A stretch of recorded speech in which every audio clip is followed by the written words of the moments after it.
Hello? Hello. Hello? Oh, I tried to say hello before you. I couldn't get there. Hello? How's everybody doing tonight? You can see the orb back there glowing. Annie back there glowing under the orb. Hello? Ooh, hello. Good evening. Oh, I said aloha, and you've got the nice shirt going. I like this. Really like fast flew to Hawaii and bought this shirt, left my lay at the airport, so it goes. You and I look like we're out vacationing today. That's kind of like how we live our lives, Jake. A little bit of just vacation every day. I'm on vacation every single day because I love half of my occupation. That's the half that I do YouTube, not the half that I have a regular 9 to 5. Hello, everybody. Yeah, I'm on the hot part of vacation, whether or not I want to be. That's kind of like I live in vacation mode because I'm in California, but it's like I'm just experiencing the vacation part of heat. I don't remember sprinting away from fires as part of my vacation.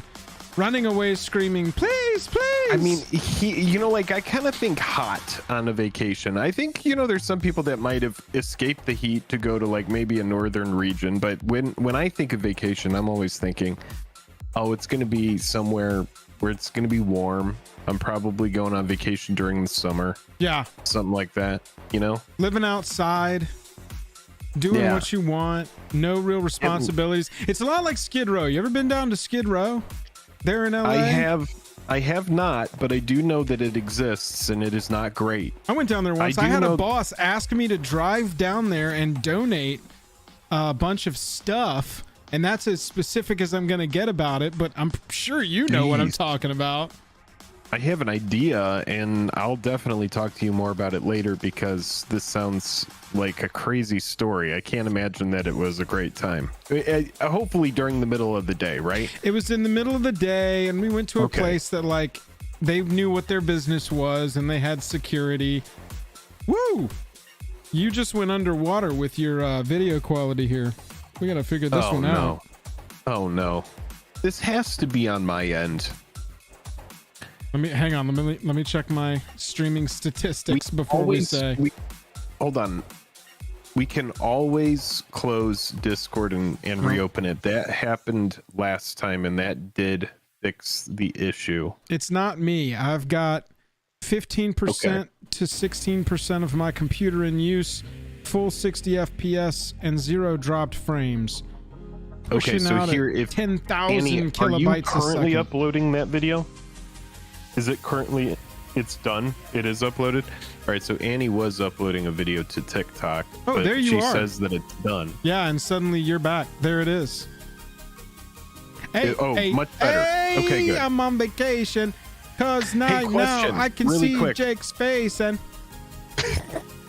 how is our recording for this? Is our recording working for this? It's happening. It is currently in progress. Beautiful. I just wanted to check early on before. See, here's what happens, Jake. With content creation, you've only been doing this for 6 years, so let me talk to you about this. Yes. Your hard drive fills up fast as fuck repeatedly, and you don't even notice it because you need a clip from here. You need a clip from here, especially when you make one of these big. Your hard drive filled up. Exactly, in every conceivable place. You were on that high CQ level. Well, I was on the high CQ level, and think about this too. I just produced Sins of MTG, and I needed a video for a 10-second clip. I needed 18 videos and screen recordings of me like scrolling through articles or cards. There's a lot of different assets for that one, and so my computer was just like, sir, I can no longer bear the load. It's really funny that you were accepting new input at all. It's like we're done. We're closed. We're like, it was done. It's like it's like we've got everything that we can handle here. Yeah, thank you. Zach with the 20 G's says blessings to the stream. All hail, dude. Thank you, Zach G. All hail, Zach G. Dude, this is kind of crazy because you were dealing with this tech issue, and then today my editing software just quit, and I had I'm in the middle of trying to make a short because what's going on right now, and we could kind of talk about it briefly in this stream because people do need to know about it. Yeah, all hail Zach G. But no, it's the Lord of the Rings scam. We're back to the old scam, which isn't a scam with the product or anything like that. It's the whole collector booster scam where you have a product that looks exactly like the regular collector booster product. We had somebody tweet this at us, and I was like, Bro. pal, we have done literally everything we can. Our one time we ever rang the Professor Bell, all MTG creators get one Professor Bell ring, and we rang it just to be like, hey, this is a topic you should cover, and that was it. We didn't ask to be on an episode. We didn't ask to go to his game show, whatever that one's called. No, that's the other one. Whatever that Commander show is called. I think it's Shuffle Up and Play. Shuffle Up and Play. That's what it was. I was thinking Shuffle Scuffle, but that's the nerds. The artists formerly known as the Nitpicking Nerds. Dude, I saw one of these packs, a single pack of Lord of the Rings, sell for $450 on eBay. A completed listing for one pack that sold for $450. That sucks. There's like tons of them. Because you know what's happening? We always talk about it. It's the granny scam. But right now, everybody is hearing about the One Ring, and nobody is doing. You don't expect to have to do research to go and buy a product. So it's just like, get the box that looks like this. And these people who are coming from Pokemon are coming from sports cards, coming from tennis shoes. Yeah. Chasing this hot scammers, the scammers are shameless, dude. The scammers are just like, I don't give a fuck. You either know or you don't, man. And a lot of them will put it in the description so they have full plausible deniability. Well, yeah, and the problem is it's a box, so they're not even lying. They're saying it's a collector booster box, and it's true because it is a box. But yeah, people are going there. They're buying out Walmart. I don't know what the prices are at Walmart because the closest Walmart to me, I would never go to it because it's just on the other side of town, and I could hit 10 targets with a rock before I get to the Walmart. You gotta stop throwing rocks at Target, though. By the way, that restraining order is serious. Then they shouldn't have a Target on their building. So look, here's the problem is, it's just people go in. I don't know what the price is. If someone did buy one at Target, $44.99 for a pack. There we go. Isaiah getting in there. $44.99, and that is the collector booster 80. pack. Yeah. And it's crazy because right now you can easily and readily get boxes for $450 to $500. And at $450, the price per pack is right around $40. So it's like, yeah, man, these people are just buying them out, marking them up, and they're going fishing for people that have no idea. And especially when you have big names like XQC and PokeRev and big people popping in that are bringing eyes to the game, just like anybody walking into Walmart is like, oh my God, it's one of those collector boxes. But I mean, it's a crazy scam. It's crazy it really that it's still here. It's Flash weird. Ox MTG. Yeah, thanks for tweeting at us. But look, we have made a video on it. The professor has made, I believe, 2 videos now on it. And it's not really something that for some reason is landing over at WotC, or they are changing it, but how do you turn a battleship in a week? You can't. And so they are just, it's the same thing as them developing sets and listening to feedback on set developments and cards we like and don't, mechanics we like and don't. It takes time to correct any mistakes. And so we don't know which it is. Thank you for tweeting it at us.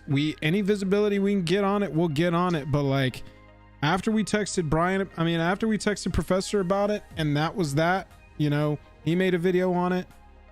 We don't know what else to do. We've tried. I mean, well, that's why I was frustrated this morning, because I was like trying to make a short and then my editing software isn't popping up, so I can't even edit the audio on the short. And so I'm like, what is going on? Tech issues, pal. I know, just some tech issues, dude. I mean, here's the thing is I've been on and when you said tech issues, I look back at your picture and it's scrambly again. Oh, good God. Let me know if this changes it.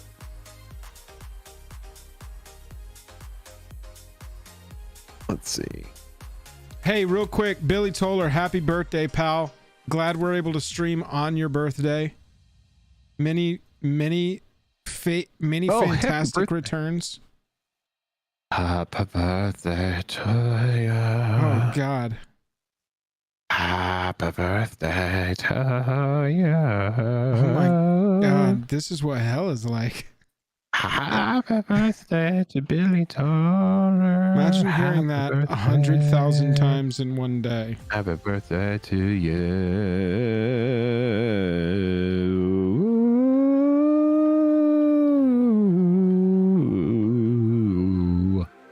All right, people are clicking off. Tonight, we have got at least 2 topics that we're covering. Worth it. Number 1, Secret Lair Summer Super Drop. Some companies still know how Secret Lairs are done. We are going to take a look at that one, give you our opinions on it. The wonderful Spectre the Mod. Thank you, Spectre, has provided the numbers for the Secret Lair. And we're going to go over the value of those. Oh, yeah, you're back in high def now. Really? High def. So whatever that. You know, before we get into this, should I just close Discord and reopen it, or do you think it's fine as is? It looks fine right now. I don't know how often it's going to keep happening. I just don't know why that would be happening. Yeah, neither do I. You know, the bits, you're small anyway, so it is what it is. Yeah. You won't be able to do the zooms. Yeah. Okay. Secret Lair Super Summer Drop. That Super Summer Super Drop. Super Summer Drop. We are going to. This product is pretty sweet, dude. We're gonna go through that one. I did see that someone said it was disaster and terrible, and everyone was angry about it. But I haven't got around to watching that video. In general, I think that this one is not as well received as some, or really any. I mean, I'll dig into it, but I was browsing through and I was like, there's some cool art for sure, which I think is what this whole thing's about, right? Yeah, we'll take a peek at it. And there's a Mountain Goats collaboration, which was crazy to me. We used to listen to them a good bit in college. I haven't listened to their stuff in a long time. He's a big MTG presence on the Twitter sphere. Yeah, interesting. Yeah. I didn't even know that. All basic mountains, though. Not a lot to get excited about. But then they're all extended, which is interesting. Yeah. And there are 10 of them. There are 10 of them. There are 10. It's like Joel goes, I just want you to print the layers in 10s. The monkey paw curls. You will get a 10-man Secret Lair. All mountain. Yeah. All mountain. We're also going to talk about the goblin one. I have an affinity for goblins. Let's get into that when we get into that. Let's talk about our second section of the stream, which is what we'd buy for June 2023. We'll call it July 2023 since we're on the 28th. What we'd buy July 2023. What we'd buy. If you're not familiar with that series, segment. We by July. Don't freeze on this. Here's all my answers. Shoot. Sorry. Don't screenshot what my answers are. What we buy July, and we did pick it because it combines well and it sounds good. It rolls off the tongue. That's right. We are going to pick purchases at 10, at 100, at 500, and at 1,000. Oh shit! I picked for 1, 2, 4, and 8 because dollars. Yeah, you were like two mountains from one Secret Lair Mountain Goats. And then at my $8 level, I was gonna do one of the mountains from the Mountain Goat Lair. Yeah, that's good. Well, we're doing 10, 100, 500, 1,000. You can do $1, $2, $3, and $5. I'll do some new picks. We'll see how they turn out by the time we get there. Perfect. Okay. And then we got to talk about these Commander Masters. We'll probably start with this one. Commander Masters pre-order prices. Because we got to collaborate. Chat, we need your help on this one. In fact, let's go ahead and get this one started. Real quick. All hail Stream Monarch Zach G. Thank you for the 20 pound. Top dono of the night. Okay. Can we take a peek at Commander Masters, Jake? Because people have been sending pictures into the Discord of the Commander Masters pre-order prices. Yep. And the one that caught my eye was the set of 4 pre-constructed decks Zoinks. for which we have seen 0 cards outside the face commanders themselves. People are expecting some mechanically unique or just like a card that only appears in one of these. Yes. To be a breakout, something that's going to be like the equivalent of a deflecting SWAT or a fierce guardianship or Goblin, anything like that. Dockside Extortionist. Yeah. I get it. Yeah, Dockside. But like 328. Yeah, man, we're getting up there. I mean, $82 per precon. That's a lot, right? I was looking at eBay earlier when I was making my picks, actually, and I was checking out just Amazon prices, eBay prices, and like the going rate. And you got to remember, the collector product of this is different. It's 4 packs. It's not the normal 12. Sure. And those are like right around 220 to 240. And the collector booster pack boxes. Yeah, the boxes have 4 packs, so this would be 24 packs. Yeah, divided by 6. 220 a box. Yeah. So that checks out. So that's like right around what I'm seeing. Yeah, 55 a pack, dude. I have a hot take for this product. I kind of feel like it's gonna be a little bit overshadowed by Lord of the Rings. I'm wondering if there's not like this serialized thing is going to end up being one of these things where like if there's not a big serialized push in this product, they might see a dial back on sales, and we'll see. I'm sure that there's something that we haven't seen yet in this that's really good. A lot of these people do these early like blind buying where they just buy the product early. I'm sure some of the people in chat do it, where they just buy the product before we even know anything about it, and then but even if you're going to blind buy, I get that. But wouldn't the best time to blind buy be like the day before spoilers begin? Because at that point you have the least information and everybody's focus is still on the other stuff. That's the last possible moment before the Twitter sphere explodes with all the new stuff that's popping up in this one. I mean, look at this. You're looking at end of May, we were at 1,500 for a case of these collector booster boxes. And so I think what you're talking about possibly happening is already happening, Jake. And that's people right here were like, I want to spend some money on Lord of the Rings. I'm going to cancel these, or I'm going to sell what I already got. Just take a loss. Because who cares about $50 when I'm going to go drop 10 G's on Lord of the Rings and lose, just ruin my life. I got $1,360, $1,325 to pull these down. Yeah, I mean, what are the chases that are validating that price? Right.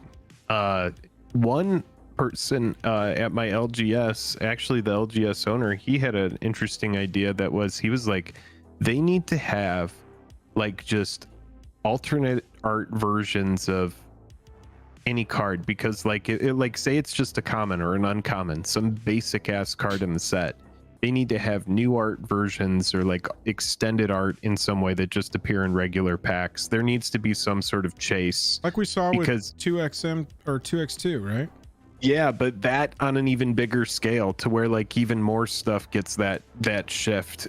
And I don't know if that's what they need to do or what, but like the serialized thing, it's like if you do that too much, eventually people don't care.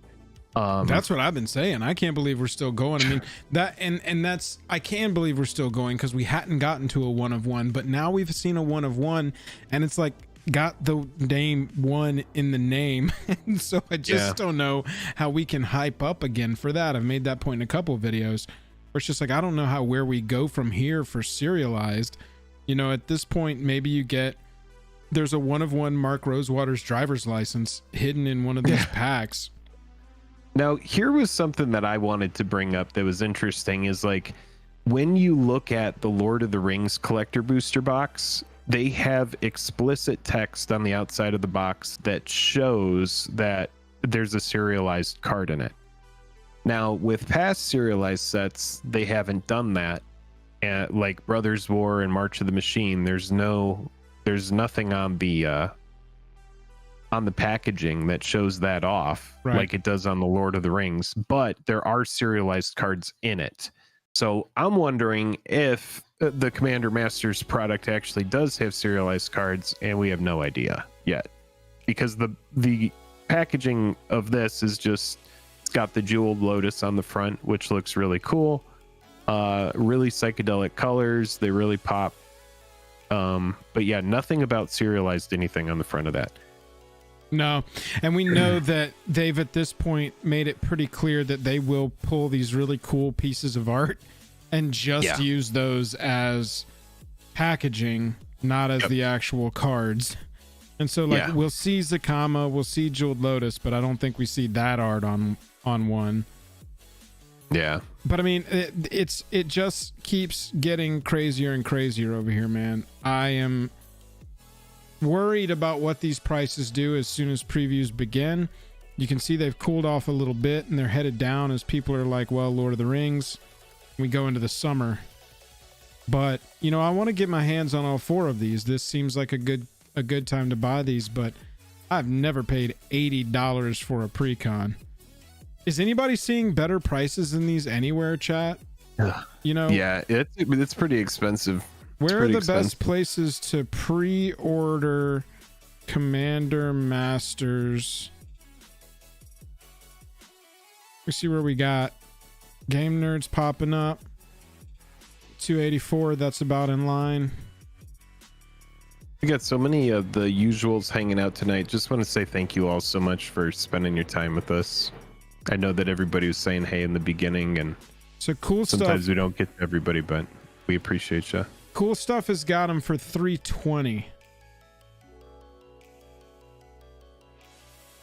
So it's a little bit cheaper there, but we're still at that, like, you know, it ain't $200 for all 4. It ain't even $250 for all 4. Yeah. Draft booster packs at $13. That's pretty in line with master sets, right? Dude, look at the set packs, man. Like, oh man. It's just, I don't even think it's going to be that pushed of a product. You know, they always like to show us some of the big flashy stuff right out front. Like the Jeweled Lotus and, you know, Dragon and some cool stuff. But, cool you know, stuff? Yeah, they show us some good stuff, but I don't even know if it's going to be that pushed. I'm just wondering, you know, like, we'll see. I mean, this is my theory right now. Somebody yelled at me in the comments about suggesting that Commander needs to have seasons, and I wasn't saying Commander needs to have seasons. I was saying, doesn't Wizards have the ability to basically create seasons for Commander by just continually printing more and more pushed stuff, and you gotta get that stuff to keep up? Because I mean, just go back to us in college, Jake. Any of our Commander decks then walk up to a table now of just precons that have come out in the last half a year. Oh, they're probably gonna get wrecked. Those decks are gonna get wrecked. I mean, early on, EDH was the best, though, because you were just playing any old junk that you had laying around. You were like, oh, yes, you unappreciated card, get in there. One game, you know? 4 hours and 44 minutes. lots of yelling and screaming and throwing cards. Now we just skip right to the yelling and screaming and throwing cards. I see this, and I look at this listing, and I'm like, these decks introduce 10 commander cards each. Oh, that are unique to the deck? Correct. Okay. Got it. Oh, well, I mean, there you go. So you got 10 unique cards per deck. And I'm assuming that means unique to this product, not unique to Commander Masters.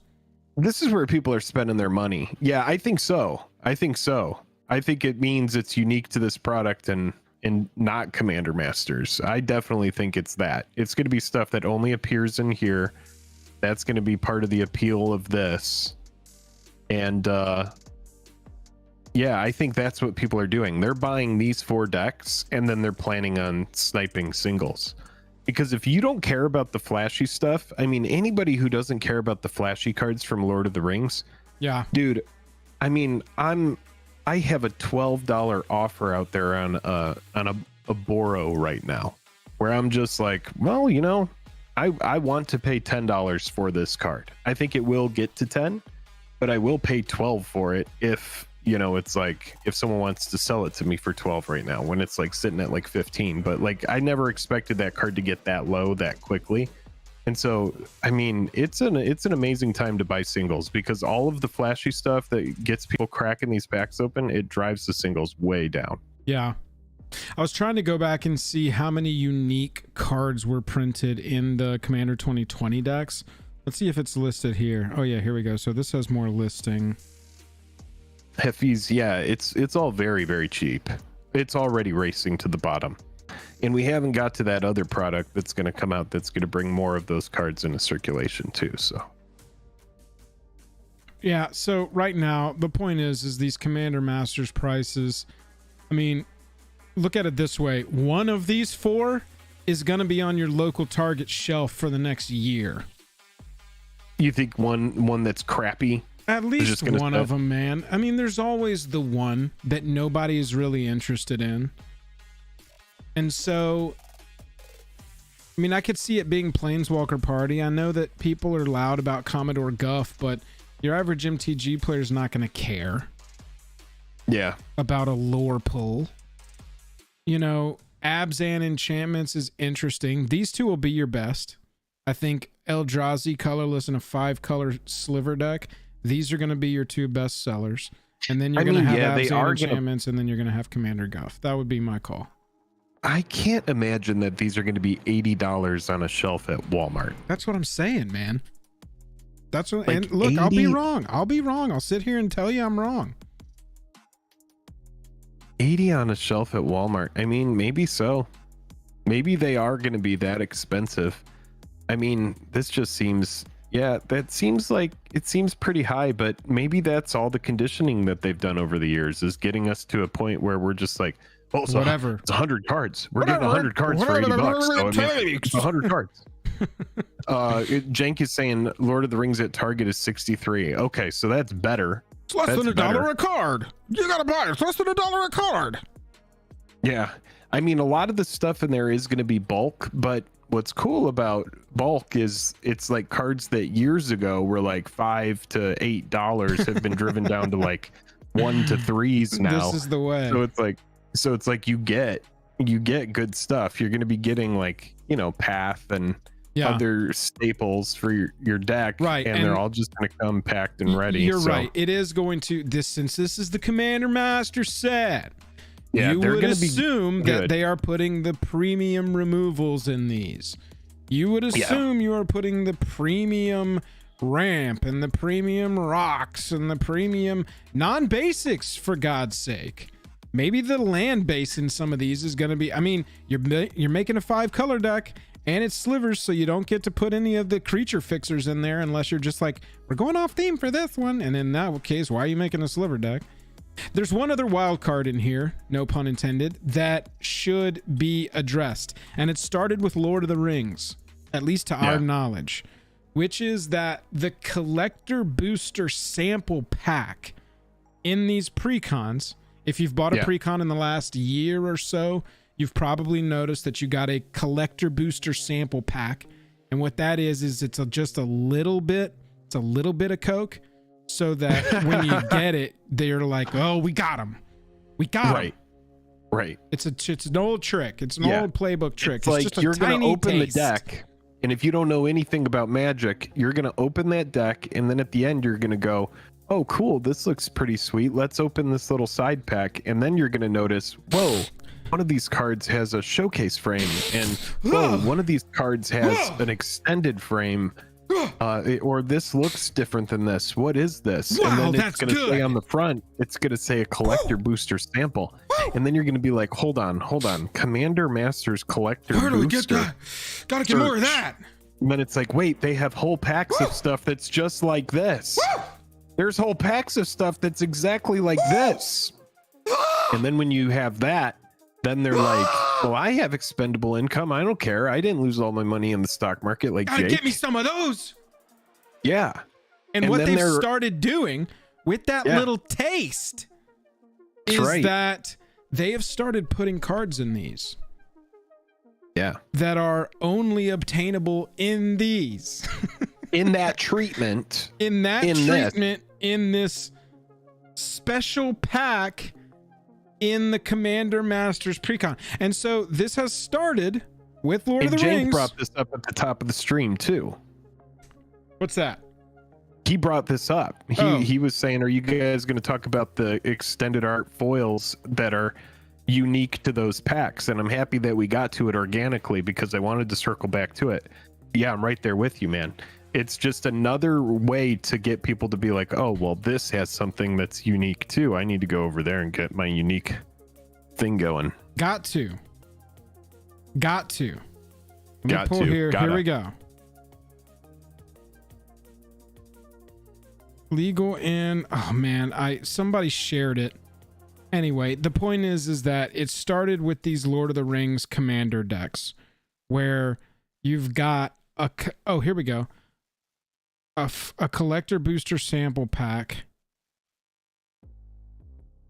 Collector booster. Oh, here we go. Okay. Only one card. Only one card has been printed with the One Ring, including the serialized. Oh, it's just saying that these do not contain the serialized. Got it. I can't remember where exactly on this page it was in here. But some of those cards that appear in foil and different treatments in these Commander Precon collector booster sample packs. Sorry, I had to get the name right. And so that is potentially, when that becomes more public knowledge, going to drive the price of these as well. Because there's a little extra something that you can pull in here. So, as always, Jank, I'll take a look really quick.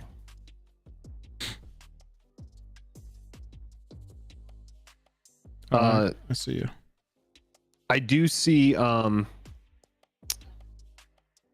Juice is saying they did this in Baldur's Gate as well. Okay, that's good to know. It's good to know. This was actually noted by Wizards of the Coast, but appears to have been missed by many, as pointed out recently by TCG player writer Emma. Wizards of the Coast collecting Lord of the Rings articles section that address certain cards can only be found in the Commander decks. Of note, there are select additional extended art rares and mythic rares that show up in traditional foil that are only found in collector booster sample packs inside Commander product. Oh, and so there are rares and extended rares and mythics. There in foil. Rares that show up in traditional foil that are only found in collector booster sample packs. Okay, while the traditional foil versions are only in the sample packs, you can find the non-foil versions in collector boosters in the extended art rare mythic rare slot above. Interesting. So this has been going on for a while per chat. It's just becoming public knowledge now. But I'm telling you, the rarity of singles, some singles rarities are being driven, and we're not even aware of it. We're not even aware that the non-serialized stuff, like you can have a scarce piece and it not have a number on it. You know what I'm saying? Yeah, exactly. But everybody's focused on serialized right now. And so you got, the hashtag MTG Finance Twitters are just like talking about these extended foil versions of the One Ring. Oh, okay. Yeah, go to General. We just got something linked by one of our patrons in General chat. They just dropped the link in there. And it takes us to a table of some of these cards that people are talking about. And it shows us some of the prices for these. So just confirming, whoever linked these are the cards. These are the extended foils. Yeah, foils here, extended foils that only exist. I'm telling you, man, This one that can't be real. That ring can't be $2,000. I am telling you that it's real. I am telling you that, you know, people like Chilcott have been tweeting about this. Let me pull up his account real fast.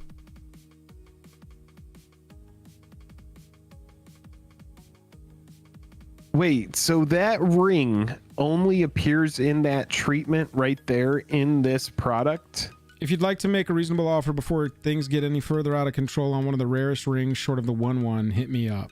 There are likely less than 400 of these in the world and next to none market facing. More picks available. And this is my goodness. Der Ein Ring. So we got a German version. Yeah, and Dude. see, like, look, Chilcott's talking about bought it opening weekend once we ran the math. Only not available in collector booster, only in EDH pre-con sample packs along with the rest of the printed main set full extended arts. No. No. Oh God. Now he's talking about the German. God. He's talking about the German copy here that has less than 400 thousands of English copies. No. But still. Oh. I mean, so wait, you're the seeing German what's one. Happening. Interesting. Okay. I mean, so I was going to say, because that appears in the collector booster, right? That's insane. I'm assuming this can be picked. I'm assuming this can be picked up in the collector booster because I think what he's referring to here is, did they print the precons in German, but they're not printing the product in German? Is that right? I'm lost. I don't even know about the German thing. I don't know anything about it. You cannot get those extended art foils in regular collector boosters. Okay, so what ring appears in collector boosters? Just the regular, the one ring? There's no extended art. Okay, here we go. In collector boosters. Ben over at Star City. Thank you, Ben, on this one. And thank you to Chilcott as well for letting us use your Twitter account there.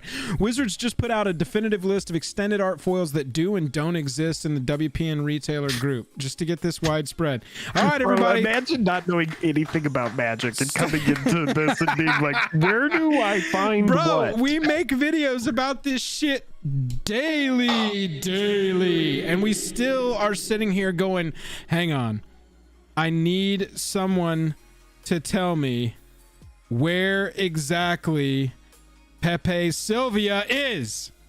Where is Pepe Sylvia? It's all Pepe Sylvia. We need charts. Okay, here we go. These exist in extended art foil sample collector pack only. Got it. Anduril, Arwen, Call the Ring display, blah, blah, blah, blah, blah, blah, blah. One ring. Extended art foil does exist only in collector sample packs. These do not exist in extended art foil anywhere. You cannot get these. Got it. Okay, Bilbo's so Aku ring says this is what is in the collector pack: an extended art, a regular art, a foil, which is a foil regular art, and a scene version. So those are what you could get in the collector pack. You cannot get the extended art foil. Got it. Noted forever. Understand. We should have budgeted for an accountant to go through all this with us. Got it. Wow. Uh-oh, Jonathan Major's trending. What is this? Bro. That is... Oh, geez. Okay, so I guess he's back in the MCU. I am very confused about exactly how this approach is helping anybody. No, I just say, I mean, dude, look at it. The prices don't lie. I did not believe that. I did not believe that $2,000. Yeah. Oh man. And you know that there are sleuths that got in here and scooped these up for cheap from people that had no idea. I'll give you $50 for that extended foil one ring. You just go around scooping them up from people buying the pre-cons and opening them up and being like, holy shit, the One Ring. I'll be like, oh dude, you can get that everywhere, bundles and everywhere. I'll give you $60 for that. Pay for the whole thing. Yeah, look, that's Bobby's saying it right now. Extended Bilbo's ring is in the starter deck only.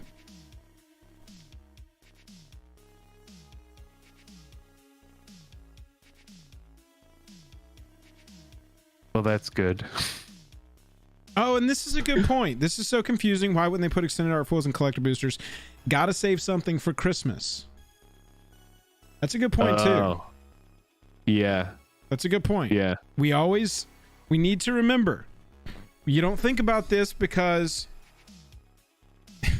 normal sets only have one version. But now we've got variants of entire sets. We're doing a set variant later this year. And anything goes in that. We have no clue about that, but we know that they're going to try and get us to buy it. Yeah. So they're going to have to offer something sexy. And it can't just be new art. I don't think anybody wants Secret Lair, that entire set from earlier this year.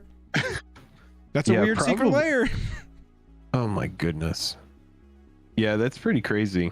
That is something that I am just completely in the dark on. Oh wow, it looks like someone actually pulled one of these that's in the Discord that's sharing it.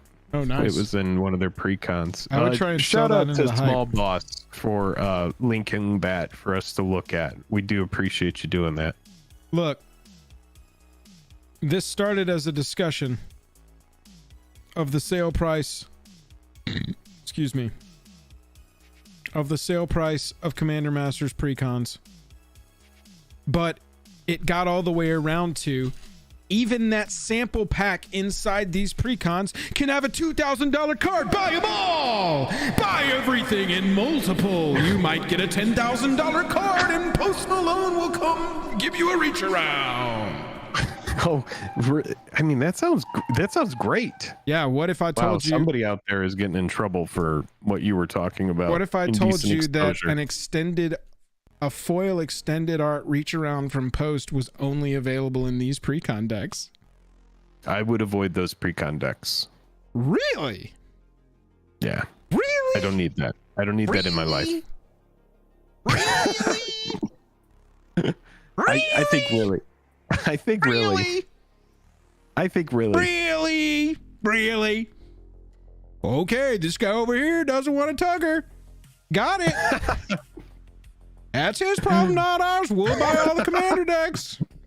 You can enjoy all the commander decks. Just looking for that extended foil tugger. Yeah, Commander Masters product is really expensive right now. Good luck with this out there, everybody. We don't have any advice for you.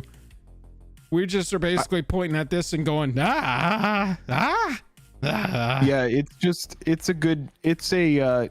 always best to make sure you know what you're buying, which I think is something that is a theme of this. Yeah, so let's go ahead and pull in the spreadsheets from Twitter, and eventually we will arrive at the knowledge of what we are buying.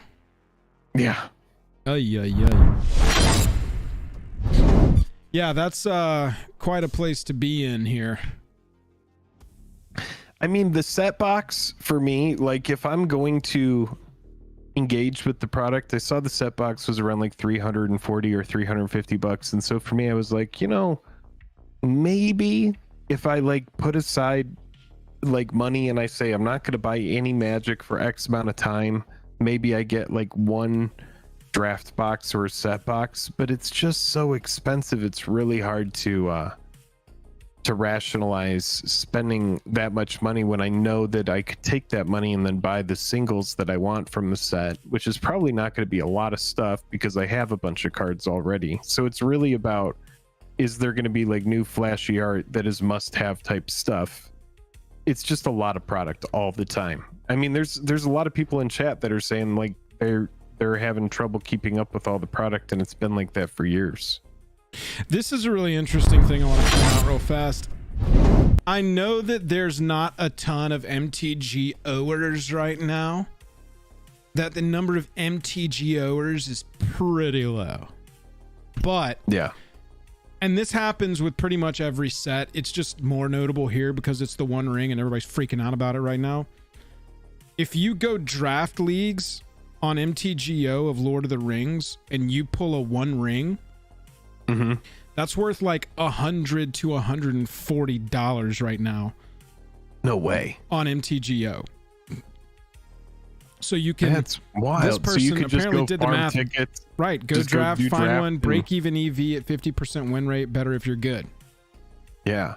I mean, we had the One Ring passed to us in an arena draft, but that's not worth shit.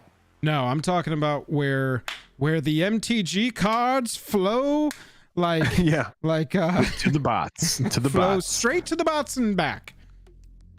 $125 right now on MTGOers. So note to the MTGOers, you know, this happened last time notably, and I know it happens every set. Whatever that one card is that breaks out into Pioneer or Modern, it inevitably on MTGO goes through the roof for a while until the bots can catch up. What the last time it happened was that I remember is Capenna with that bird, that blue one bird that was Conniver, I believe. Ledger Shredder, and you needed 4 of them, and so it was just like going insane on MTGO for a while because that card just immediately went into constructed formats, 60 card formats. So if you're playing MTGO, if you're an MTGOer like moi, drafting Lord of the Rings specifically for the One Ring right now is not the biggest waste of your time. You'll build your collection because you do keep everything you draft there, and you will build your Lord of the Rings bunch of cards while potentially pulling yourself a One Ring, selling it for a cool 120. And dude, 120 on MTGO can buy you like 12 commander decks. So you know, that is not chump change on MTGO. Just a cool note, I thought. That is a good note. Bobby Z had a good note about Commander Masters products in general. He was saying the problem with the draft and set boosters is that they only are going to contain non special treatments. He says the non-treatment cards and they're all worth nothing. I mean, yeah, essentially, that's kind of like where we're at. There'll be a couple chase cards. You know, if we get the Jeweled Lotus, that'll be one of them. And if you don't pull that, then yeah, a lot of them are very, very cheap. So you'll have boxes that are either good or not. I can't wait to see how this set, this Commander Masters set does. Pull us in, make us want to purchase it. Get me excited, Brit. That Double Masters 2022, I think, was the last time I was like super jacked on a set. That set had me jacked to the tits. I was excited. I wanted to draft it. I wanted to buy it. I wanted to play a bunch of the cards. It was a fun set. And so it was a really fun set. Get me jacked. I'm looking for a tugger. Well, you know that you could get that in the Lord of the Rings product if you find the right card. That's why I'm mortgaging my house again. You should. You should do that. Look at this trending on Twitter. Fashion and beauty, the One Ring. It's been trending under the fashion and beauty category for like a week now. It has. My God. It has. Look at it. It has. Fashion and beauty. and come on, chat. Sometimes I lose my train of thought. Okay. Did someone call you out for saying Two people. I will try not to say like or anymore. I promise. I will never die. I'm a pretty bad culprit for that. I do it a lot because I notice it when I'm editing. I will fill the time. It was a weird sentence, but I got you. I got there with you. Did I? What was my sentence? Well, I do it. I noticed that I do it a lot because when I'm editing or something, like you were blaming us. I see. I recognize them a lot because when I edit, I will cut out if they are becoming abundant. If we're tripping over or repeating ourselves or going right, or and so I cut out so like a bunch of stuff LOTR. I have this one that's those get cut out, and then I have this one that I fall back on that I say all the time, which is and again, and that one drives me crazy because I won't have said something yet to warrant an and again.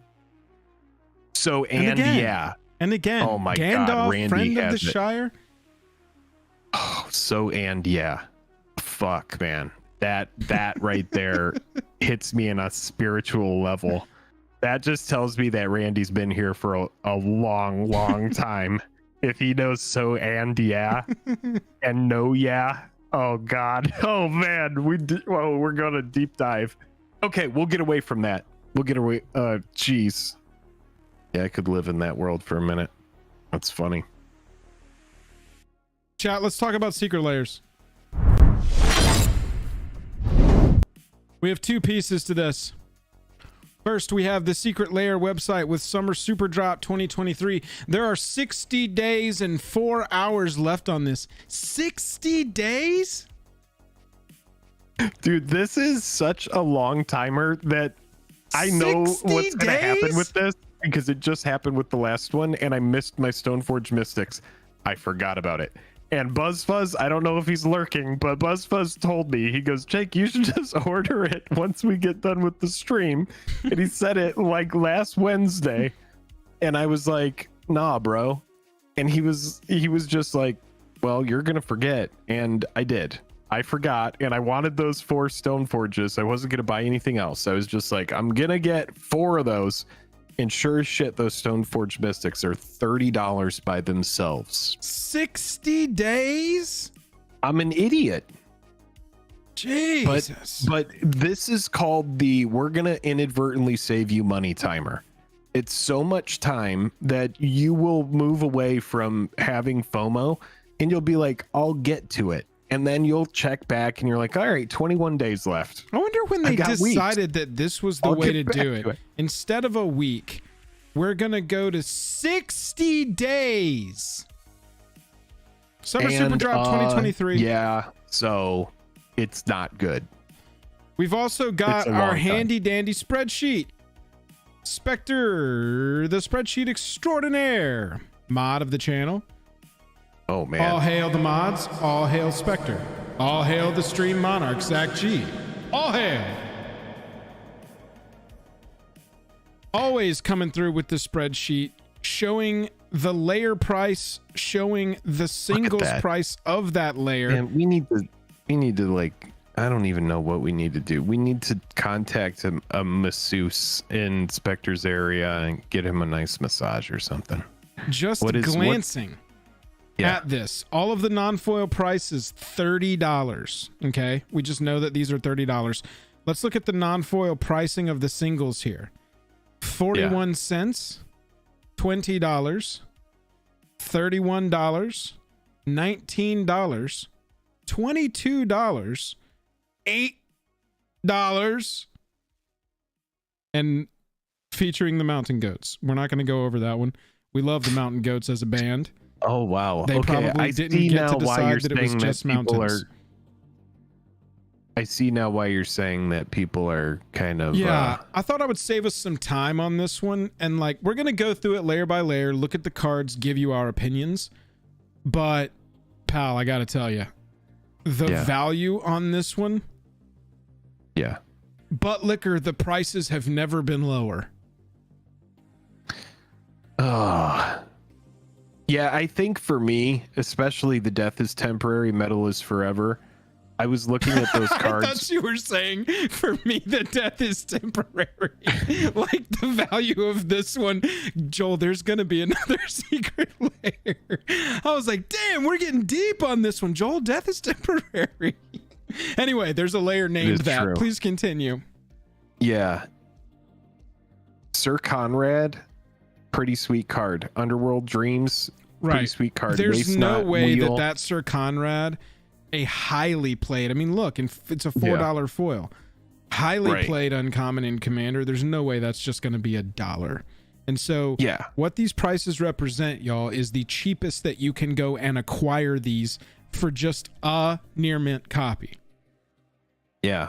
Waste Not, for example, amazing card. Right. But I am looking at the goblins as well. Goblins are a tribe that has been near and dear to my heart for a long time. My very first commander deck was a Wart red-black goblin deck. Yeah. And so that one for me, I saw those cards and that art on those cards, and I was like, this is something that definitely resonates. I like it. But then I did look at it and I was like, well, the big card in here is Goblin Lackey. Right. And then, you know, even Muxus isn't that. Well, look, this NA I think is very glaring because Muxus is like the goblin constructed finisher. It is the goblin. Yeah. It's and the big so goblin. If that is not available in foil anywhere else, right, and you can stomach playing with 4 Pringles in your deck, this will be the only foil version of Muxus that you can obtain. But it's also a really cool art version of Muxus as well. Yeah, which is a good point. So this is kind of a basic overview of the prices here. We're going to swap back to this throughout. Just wanted to show you, just like off the rip, don't expect this one to have like all 5 Phyrexian Praetors in Phyrexian language as a $30 layer, right? This one doesn't have that killer layer in it. They are literally just trying to see what they can get away with at this point. There is one notable card per layer minus the mountain one, and the one that has a bunch of Middle Earth cards that uncommons. Yeah. I mean, that one's just like, don't forget to buy your alternate Lord of the Rings stuff that we just printed. Don't forget to buy that so you can get it here. Yeah, right.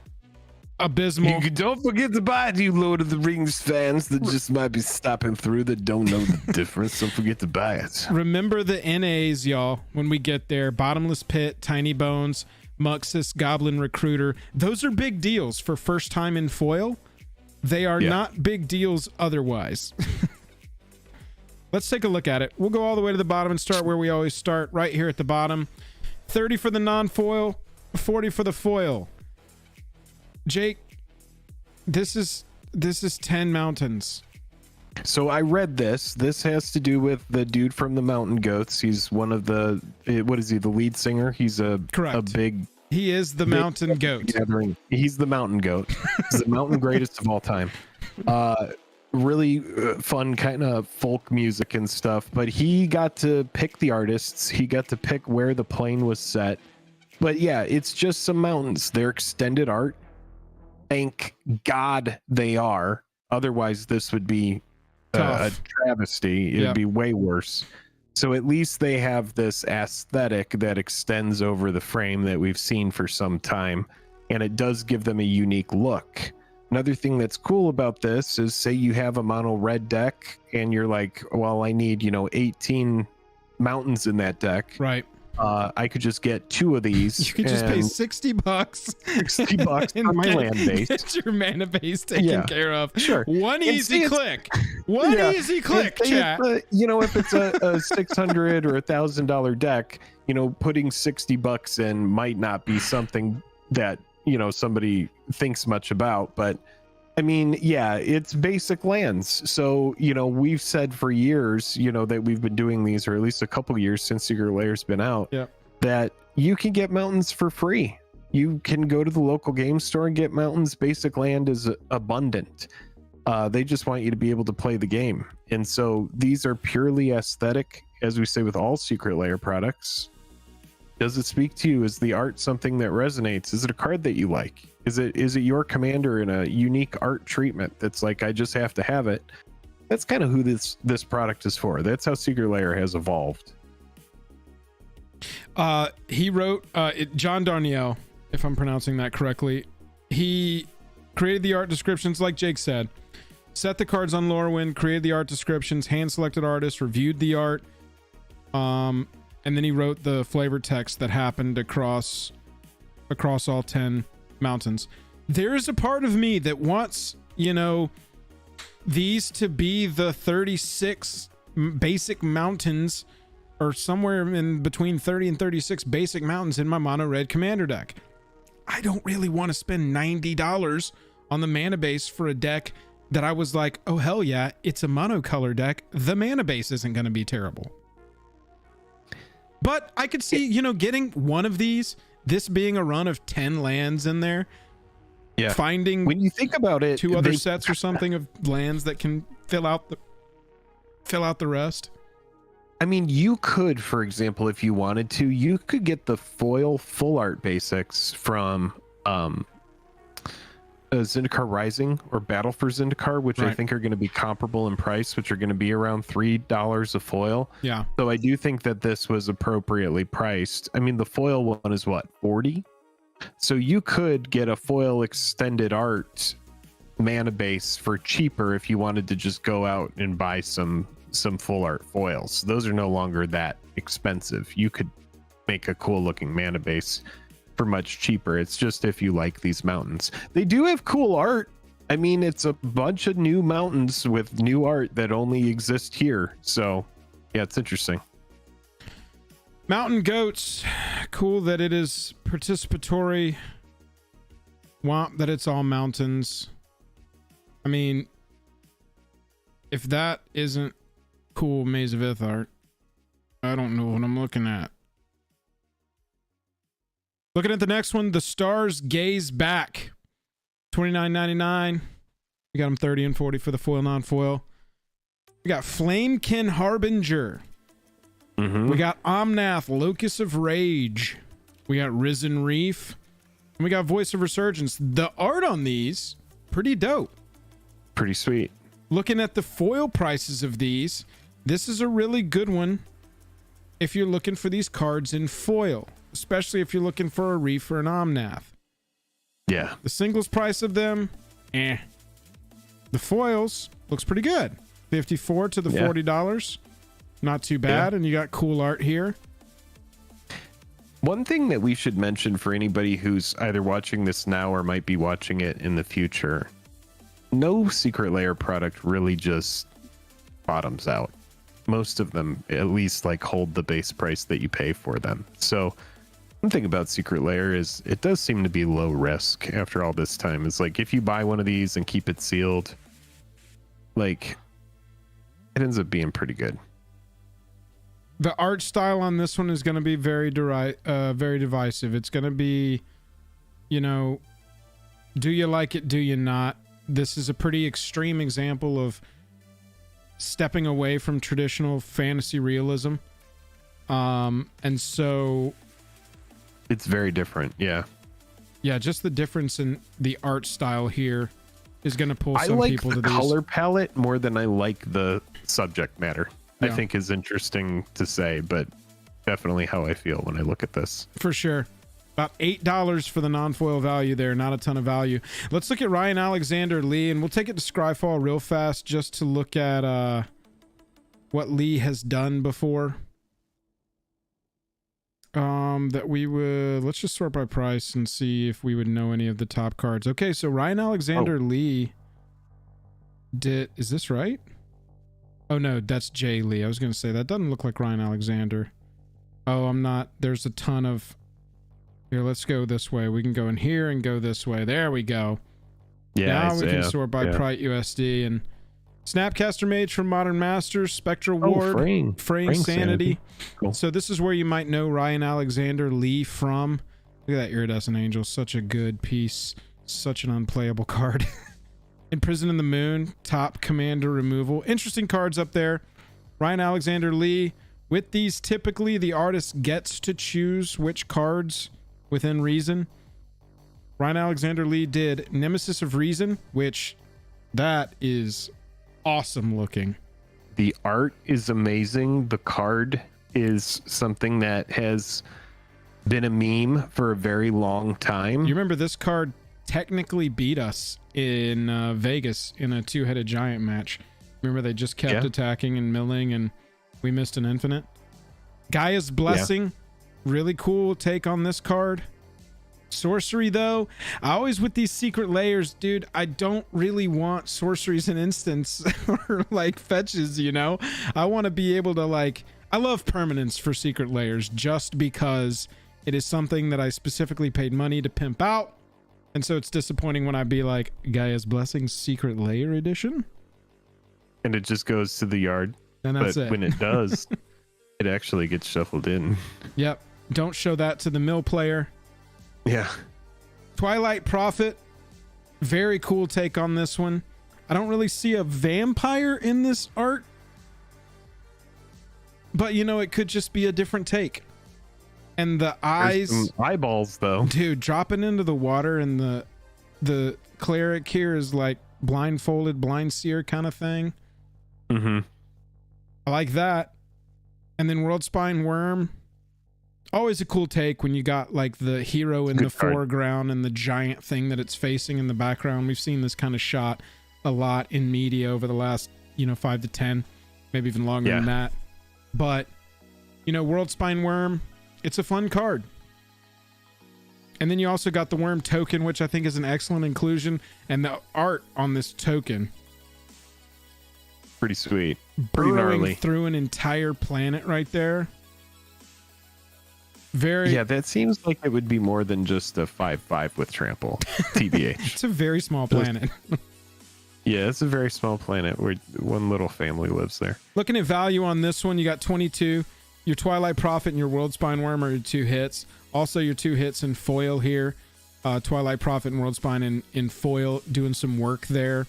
So this one's kind of an interesting one so far. The layer itself, like, is this foil pricing a new way for them to try and get us to buy the $40 pack instead of the $30 pack?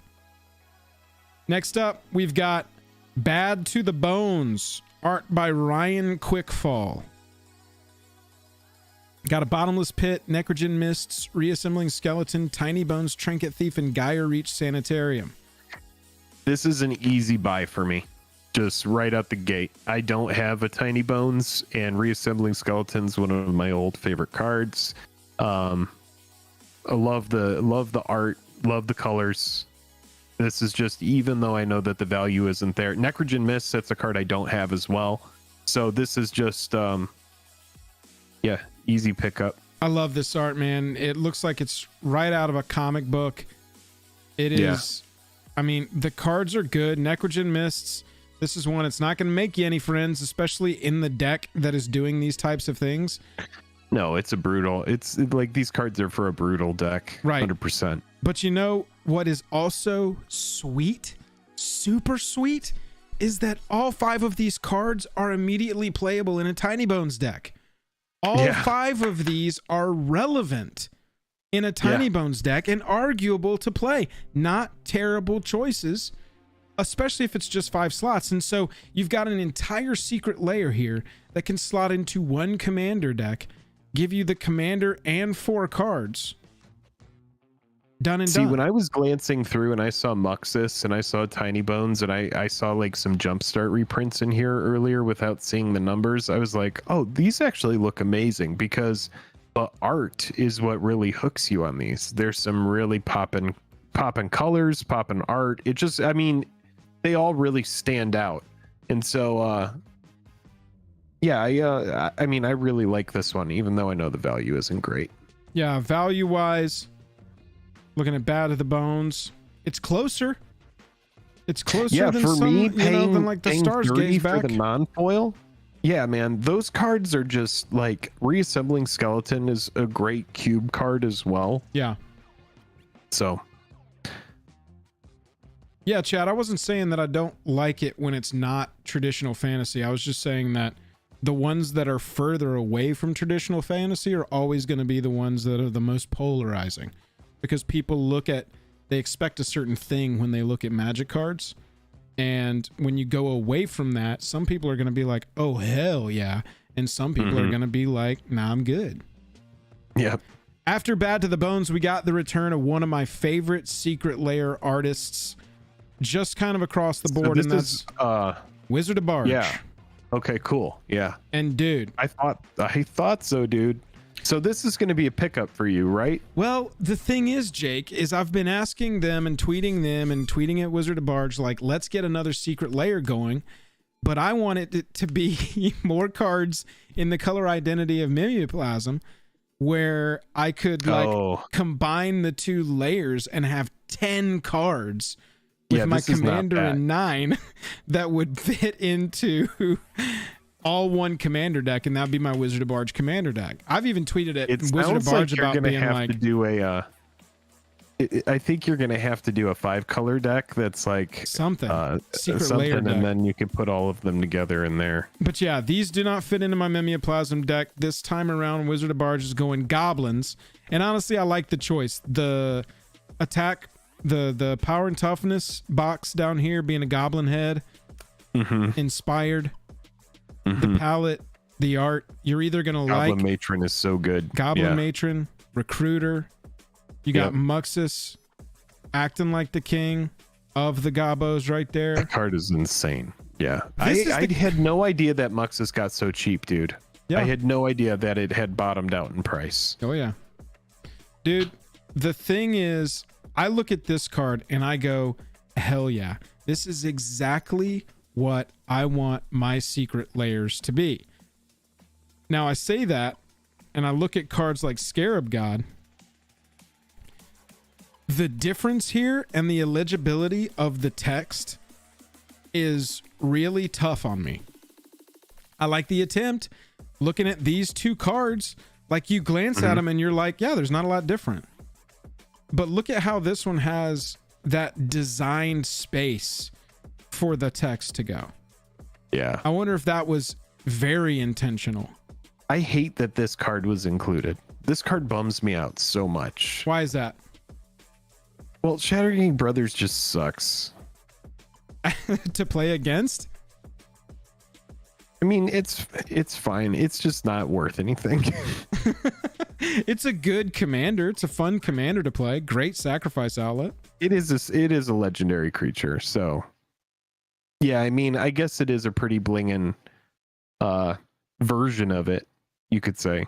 Oh yeah, absolutely. I mean, if you're gonna go Shattergang Brothers, I'm pretty sure this is the first different art that we've gotten for Shattergang. Yeah.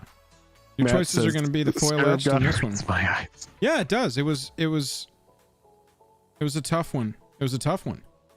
Because you Yeah. want to be like, hell yeah, I love how different it is. But then you're like, I also need to be able to read it. But this one, Yeah. dude, Wizard of Barge, if you do happen to watch any media about yourself, I would Thank you have for cut this. Shattergang and done Siege Gang. well, here I love the inclusion of Shattergang because it invites me to the lair. Because like I don't really play constructed goblins, or I don't really play goblins, period. For some reason, I'm a mono red player who's never really played goblins. I don't know where that came from. I'm more of a lightning bolt kind of guy. I think I'm more of a Rakdos guy. Let's be honest. They're more of a meme, dude. I mean, they're good. There's like 8 whack and there's some good goblin decks, but like they are more of a meme. Really, I mean, if you're gonna play burn, like goblin burn versus like red burn, like in modern, or like red white burn, it just it's I don't know why you would pick goblins. But you were in trying to make Commander, the case that goblins was better than red white burn, and I was like, no, hang I on would a just second. go with I would just go with straight burn to the face. Yeah. yeah, it would have been nice to get Dockside in that Shattergang slot, Bobby. That's a really good point. That's a really good Bobby point. Z. Maybe Yeah, we should have gotten. Maybe we should have just put Dockside in there. Value on the value Bro, on these. You're breaking even because of Would've been Goblin amazing. Lackey being a $20 card right now. Goblin Lackey. Looking at the reprint history of that one, if I can type at all, you know, you've got your vintage. What's annoying about it is it's banned in modern. Not banned, but not legal. Notably, interestingly, the last time we got Goblin Lackey was in A Secret Lair. a Secret Lair drop.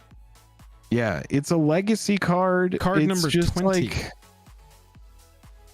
it's cool because if you hit with it, you can put a goblin from your hand onto the battlefield. But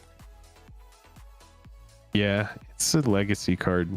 Past that, you got Goblin Recruiter and Muxus potentially able to be purchased in foil, and that will be the first time that they have appeared in foil. Death is temporary, metal is forever. When I saw the title of this Secret Lair, I was expecting another run of metal movie posters, and I was super excited. But then I saw what we got, and I was still pretty jazzed. These are cool. The frame treatments, I wish, kind of matched the art, but I bet that when they were playing around with the art design of this, having something that is all black and white, even with the depth of black that they've achieved with some of these pieces in some of these spots, that is not easy to make this text pop without a 50% transparent box on which that text can sit. Just speaking as someone who has designed a few thumbnails in my day, getting that text to pop off of here was probably impossible without the traditional frame. But Sir Conrad the Grim looking scarier, spookier than he's ever looked. I cannot tell you how much I want this card in particular from this set. We've also got Underworld Dreams, which, like, Mark Riddick. I mean, that's an amazing card. I love that card and have for a long time. But this demons popping out of a man and his horse. Yeesh. Kind of reminds me of The Thing. This is some scary shit right here. Yeah, this one's is pretty crazy. Goblin or some kind of zombie sorcerer. Waste Not is an interesting one, y'all, because when you look at Waste Not, you got M15, you got Commander. Which one was this? 14? 16. You got Commander 16, and then this is Arena, so this doesn't count. And then you got this one. So, like, scarcity high, playability in a discard deck super high, necessary. So that's a pretty cool pull. That card right there, I got a foil playset of it years ago when that set came out, and one of them's Korean, and they stopped making Korean foils. I need to look up if it's worth anything. I bet it is. Waste Not is a good card. It's a strong card. This one does play with Tiny Bones. That's correct, Wyatt. Wheel of Misfortune. Cool. And then you got Nekusar. This one, to me, commander. I've been very vocal about what I like out of Secret Lairs. I like legendary creatures and cool new treatments because they can be your commander, and you get to have them on the table and look at them the entire time. And this is that. It's a good commander. It's a sweet treatment of a good commander. Is this the first time we're getting Nekusar in that legendary frame? That's actually not irrelevant. Nope. We got it in Commander Masters. I mean, in Commander Legends. Yep, Commander Legends. As one of the options for the etched Commander set. You can see it 529. That was over the main set. Second time, so we're getting the legendary frame for the second time. But it's the first brand new art for Nekusar. Really like these pieces across the board. Mark Riddick, just such a fan of these pieces. I really like this one too. There's like 3 in here that I want. I'm the closest on buying this one. This is the closest I've gotten to wanting one out of this one. And then we got a little bit of a sigh here. These are from the new set. Look at how cute. Look at, he's holding the ring up. Yeah. So cute. Let me show you one thing real fast. Slip on the Ring is a common. Gandalf, Friend of the Shire. I like that they gave us a reprint of Slip on the Ring. That's good. Uncommon, and it already has 3 different versions with a 4th version looking at the play promo. And now we've got a 5th version of a brand new uncommon. A brand new uncommon that was just printed. We're up to Max 5 has it right. different Max says for versions. fans only. For fans only. That's what this says. 5 versions of this card already. This is for the Lord of the Rings completionist that wants to make sure that they got the Secret Lair. This one could be one that's so absolutely underbought that it ends up being the most expensive one, and it's just some poopy poop. I don't even think so, man. Like, I get it. I get what you're saying. The thought, I'm on board with you. But this uncommon? Did even one rare make it into that layer? No, man. Here's Shire Terrace. Last one in the set. It's a common. Pay 1. Sack it. Search your library for a basic land. Put it on the battlefield tapped. All right. Are you ready, dude? This Secret Lair is absolute booty cheddar. Worse than. The secret card in it is the One Ring.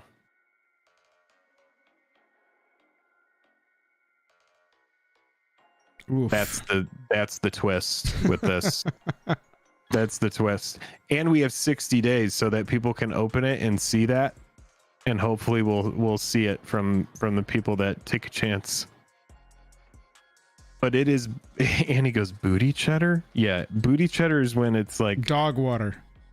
You have, yeah, dog water. When you haven't like taken a shower for a while and that sediment starts to kind of like build up on your body and it gets in your crevices, that's booty cheddar. And it gets worse in different areas. Say more about that. No, I'm just kidding. Say less. Yeah, looking at that one, it's tough to look at the pricing chart for that More Adventures in Middle Earth. An alternate, the one ring. How many one rings are we up to right now? If he says booty cheddar sounds nasty, tell me more. Jeez. Wow. The One Ring has so many variants. We're up to 5 versions of the One Ring so far. But don't you think it could have just been in there? Don't you think they could just put it in there? I mean, it is that bad. They know that people are going to be like, you know what? They might just be trolling the followers at this point. They're going to be like, you know what? We're going to make that terrible Lord of the Rings thing. And then what we're going to do is we're going to pull a freaking whammy on them and give them something insane in the secret slot. I would imagine that. I mean, it just, yeah, that one, that sucks. It's all commons and uncommons. I'm trying to see it's pretty bad. If there's like an iconic shot from Bakshi's Lord of the Rings. Of the ring? Of the ring itself. But the biggest ones I'm seeing are the Gandalf we've seen with the sword down and he's pointing. It's the cover art. Mm-hmm. This shot here. Mm-hmm. We've seen this shot where Frodo's holding the ring up over his eye. That's iconic. But I mean, that maybe it's a Nazgul. Maybe it's 9 Nazgul in the. I mean, the Nazgul are pretty creepy in that one. I mean, we always talk about how they acknowledge the secondary market with their picks. They always make sure that it's like just on or like way ridiculously under. And so this one seems like it's super under. So maybe they balance it out. I don't know. We'll see. But I do kind of see what you're saying. I didn't realize that they were picking iconic shots. Because I see that one shot of him holding the ring in front of his face it's like over and over again. Right. But, I mean, the rest of them aren't like, that's just the Shire, and that's just Galadriel over the mirror.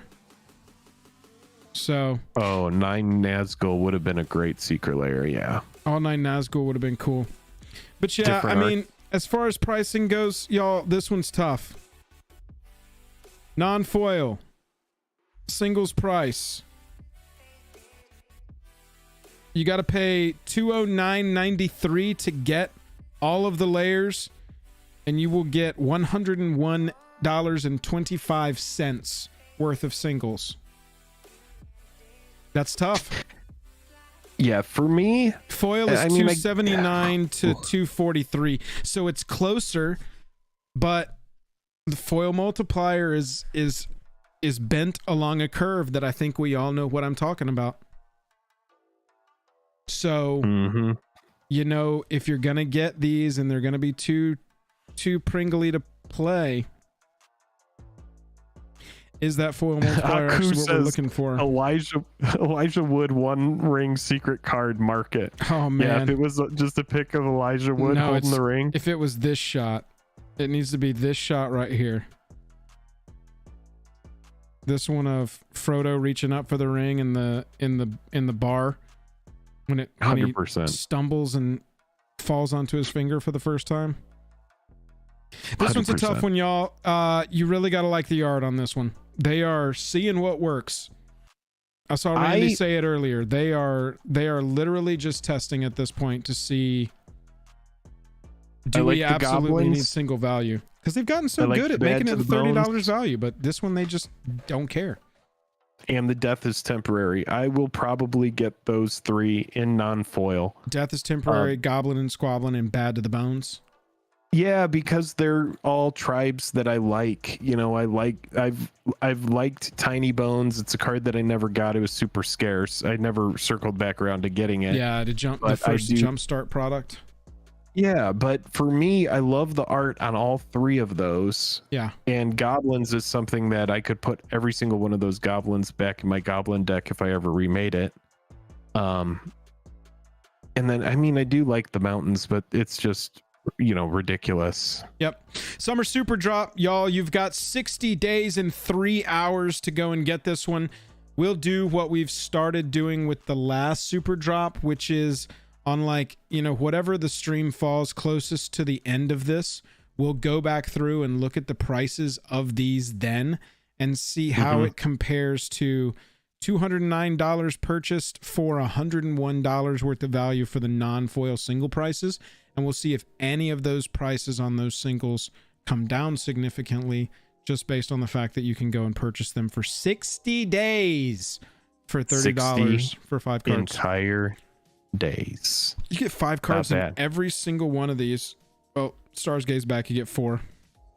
Yeah. Except for you get 4 commons and uncommons in the Middle Earth one. That's rough. Chat, if you are enjoying the stream, thank you so much for hanging out. We got 330 people that are hanging out tonight. What's up, Can everybody? we get to 269 likes? That would be awesome. We got one more thing. And then we might go draft on MTGO and see if we can get a 1 ring. That'd be pretty fun. Shout out to Zach G, Stream Monarch. All hail Zach G. Thank you, Zach, for your support. Let's see here. Did you guys talk about the additional changes on this one? Free shipping at 5 instead of 90. Oh yeah, that's a really good point. Let's add and that then into 200. this. We'll add this into this really? cut. Last note about Secret Lair's Summer Superdrop, for which you have 60 days and almost 4 hours to go and check it out. Look up here at the top. Orders over $75 now have free shipping. So that's kind of nice. Oh, okay. But you do get 2 collector boosters from Brothers War for every $200 spent. So from Brothers War, let's see what your big hits could be out of there. Yo, BuzzFuzz, I ended up missing the Secret Lair that stopped being on sale on Monday because I put it off and forgot. Awaken is down to $16. Myrel is down to $20. Portal's up to 28. Wow, Portal's flying. Cityscape Leveler coming out of nowhere to be a huge valuable mythic in there. Seeing a lot of play. But yeah, I mean, you can get these. The collector boosters also have the is it BRC? I'm guessing. Oh yeah. The set booster cards can also be in there. From Root Path Purifier to Staff of Titania, we've seen some good. Look at the prices on these. Yep, I figured that these would be the most expensive. $10 still for Root Path. Remember when this one was like exploding out of the gate? Mm-hmm. And so in the Secret Lair, you can get, you know, if you do end up spending $200, which I believe, yeah, every single bundle is gonna get you there. If you just get the base bundle here for $208, you're also going to get 2 Brothers War Collector boosters. So not irrelevant. Might not be anything. You could get the Transformers. You can get the serialized. Yeah, I'm seeing chat. We can get the serialized in here. We can get the Transformers. But, you know. Wow, that's interesting. So if you get the big bundle, you're getting essentially... I mean, a bro collector pack is like what, 25 or $30 if I had to guess. Yeah, let's go. So you're getting like an extra $50 worth of swag bundled in just for getting the big bundle. Yeah, I mean, maybe they went light on this because they knew they were going to do a promotion like that. Draft set Jumpstart collector. Yeah, $22. Okay, so like 22 to 25 after tax. Yeah. Not bad. Yeah, Plus so free shipping. you get about $40 back from the swaggy. 2 collector boosters. Kind of swaggy. I don't mind it. Yeah. Okay. Okay. Thank you for that note. Shout out to Garino who brought that up. We do appreciate you. We got one more segment tonight, chat. We are going to go through our what we're buying. If you're not familiar with what we're buying, Jake and I do not tell each other the picks ahead of time. We just like to surprise each other. Jake, you want to grab a drink or take a bio or anything before we get this one going? Yeah, sure. Why not? Let's just take a quick little moment. 2 and seconds. then we'll crack right into this. Give me just a sec. Walter Aguilar, member of the Token Creatures for 31 months. Thank you very much. Walter, I'm doing well tonight. How are you doing? I am doing pretty well, pretty well, pretty well. LOTR Draft League. I'm looking at how much this stuff is, chat.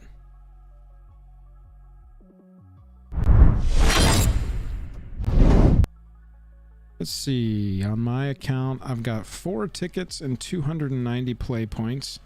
LOTR Draft League is 2 event tickets and 3 Lord of the Rings Tales booster pack, or 150 play points.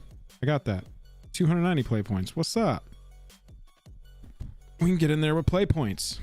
Love MTGO. People don't play enough MTGO. They really could improve the UI and the experience overall, but it's fine. It is fine.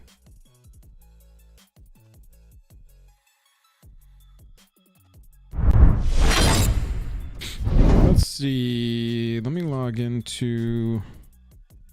Actually, can I have a joint account as well? What did he say? A joint account? Anybody been drafting this set? How's that been working out?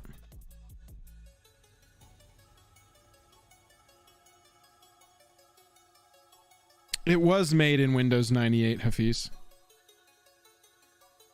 That's not an inaccurate assessment. You need an MTGO tutorial?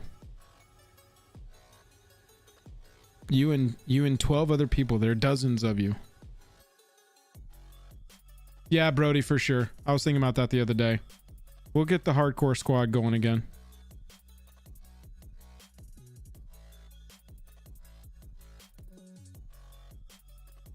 Oh, we got tickets and points over here as well. So we'll just do it on our joint account. That way we can split the ring price if we pull the ring. We're going to try and go ring hunting. No, it did not, BuzzFuzz, but it did open up a communication line to the team over at Scryfall, and we've been sort of back and forth on working with them. We're trying to put together something in the next 3 to 6 months. And it's been very helpful to a lot of people, and it's something to like sort of refer to as well. It's like that. I need to go back and remake this video, but the tribal, God, I bet so many new cards have been added to that, but the generic tribal cards for Commander, that video is one that I was always just able to reference, you know, because it had all of the generic creature type cards all in one place by color and the colorless ones. So it becomes a point of reference. It becomes a helpful, you know, guide, especially for people like building in the Commander League or anything like that. Appreciate you, Austin. They're replacing wording. Instead of tribal, you should say typal. All right, let's do this. Shwoom. Thank you. I'm back. I'm gonna do it by real fast if that's okay. Beautiful.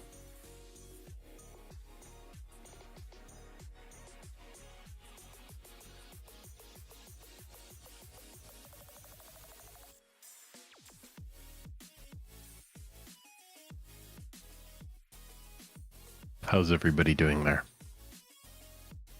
So nice to be with you this evening. What was I going to say? I keep getting this recurring comment that people think I look like a capybara. It's the same person, but I figured I would run it by chat. He's like, look at him to the side. He looks like a capybara. I think he's making a comment that my nose is large. I don't know. It's impossible to know. Yeah, sure. Why not? Have you clicked like? I clicked it. I licked it. I picked it. It's chicklet. All right, this poll has been productive. We're gonna do a new poll. All hail Stream Monarch Zach G. Let's do this. Start a poll. Here we go. Does Drake look like a capybara?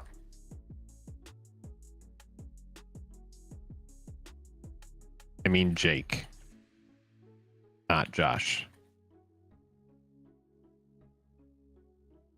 This is going to be kind of confusing, but just going to have some community here.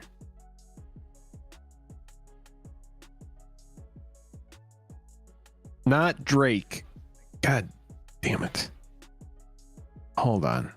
This poll sucks. We're doing a new poll. This poll never got to live. 15 people got in there. I'm doing it right. Here we go. Start a poll. That's what's cool about this place is you can just do how many polls you want. Does Jake look like a... What were the results on... capybara? Okay, so 40% of you clicked it. 22% of you licked it. 3% of you picked it. And 33% of you a chicklet. That's People not bad. said yes. That's So not far, bad. people are saying yes. Does Jake look like a capybara? Yeah, do you see that comment? That comment happens a lot. There's somebody who likes our videos but thinks I look like a capybara and watches them anyway. I mean, the capybara is a very cute little animal, so I mean, I'll take it as a compliment. But you know, it is kind of nose-ish. It's a very nose-heavy animal. I'm sure you've seen a capybara. It's a lot of nose. It's like if you're designing a creature in an I'm gonna be a creature kind of like MMO style game, they let you scale certain parts of your creature. It's like if someone put maximum nose. Yeah, look at that thing. It's majestic as shit though. There's a lot of nose. Yeah. I see. Black Elf understands. What do y'all think? I don't think 74% of these 53 people do think I look like a capybara. Jake, will you look to your right? Sort of give me a 3/4 view to the right and just sort of look. Yeah, bored. Look a little more to your left. Just like slightly more to your left. Yeah. That's the angle right there. All right, chat, go ahead and take your screenshots. Let me know. I mean, for y'all, what do you think? Yeah, move the mic. The mic is apparently in the way of making this determination. The mic is in the way. Some of chat. What do y'all think? Ooh, Joe, I will. That's a good note. All right, so there Walter you go. says I'll drink to this poll. Walter, thank you for the $2 super chat. I mean, 65% of people voted and 75% of them say yes. I mean, I'm sure some of them are leaning into the meme, but maybe I do. And the comments aren't mean. The person is like, yo, I really enjoyed this video, but for real, this guy looks like a capybara. Who's and that? I'm just Isn't like, there a cartoon character that they say you look like? I don't know, dude.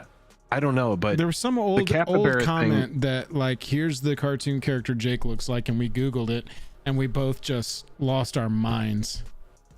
Okay, so you can Google this image as a Monchichi, Monchichi, and someone I worked with ages ago thinks I look like a Monchichi. It's kind of accurate, right? I've never known what these things are called. It's the little, like, it puts its thumb in its mouth. It's like an 80s toy.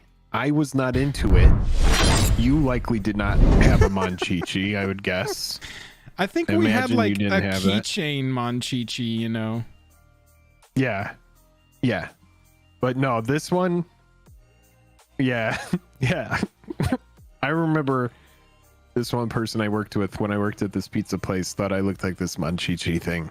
This is Jake. Jake when the Jake. slot machine goes into bonus round. Yeah. And when we've been doing maybe, I don't know, acid and mushrooms.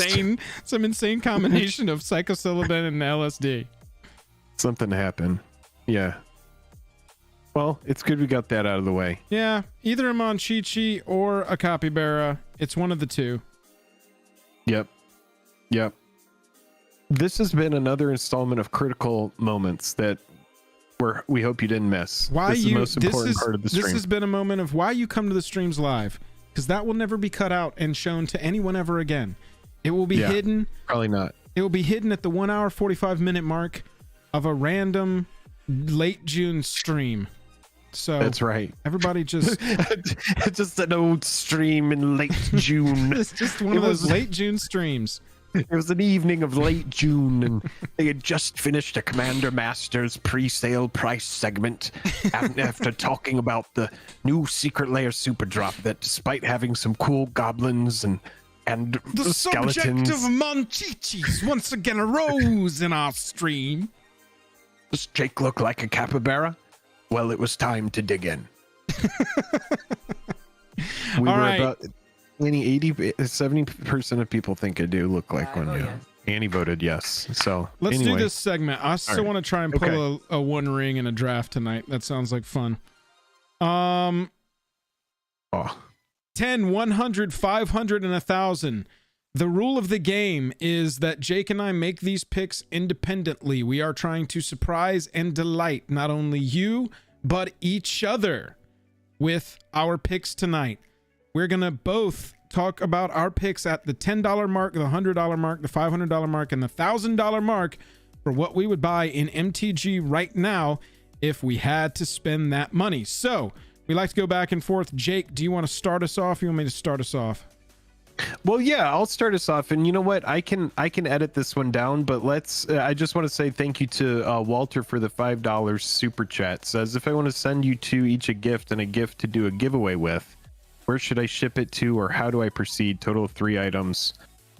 Walter, why don't you reach out on Discord and we'll figure something out, because maybe we could do a giveaway on the next stream or something like that. Yeah, that could be fun. We'll get it or going. Shoot me a Discord message while we do this segment, and I can read it after we get done, and we can figure something out. Shoot it to one of our PO boxes and we'll get it going. Yep. Jesse James, I forgot about the time that we lost the mines to the tech problems, and I was just singing hail, hail, hail, hail. Dude, that made it into a stream too. That was amazing. I did put that at the end of a video. I don't remember when, but yeah. It was one of those Walter, thank you for that $5. It was one of those late April streams. The winds were brisk and so were the memes. Oh man. Hail Joel remix. But then yes, you know, yeah, we can crack into this one. Here, I've got my list here. Let me pull it up. Yeah, we'll just pick it right back up from there. That'll be easy to cut. Yeah. Oh yeah, super easy. Secret Lair. Oh yeah, that'll be the one that I pull and cut and get out tomorrow, hopefully, or Friday. Then this can be like Sunday or next Tuesday or something. Yep. All right, so I have some fun ones on here, and hit us with your $10 pick. Start us off for $10 pick here. Okay, so this is a pick that it's going to take a couple weeks, maybe even a month, for us to get to around that place where I'm able to get there. But for me, I went with Buckleberry Fairy from Lord of the Rings box toppers, non-foil, of course. I think the foil is as low as 20, but the Buckleberry Fairy, just regular non-foil, is like around $15. The now, foil the Surge is like super expensive. Yeah, it's like $200, but $15 for Buckleberry Fairy. A Boreal Palace in the Clouds. Surge foil is $200 on. Oh, okay, yeah.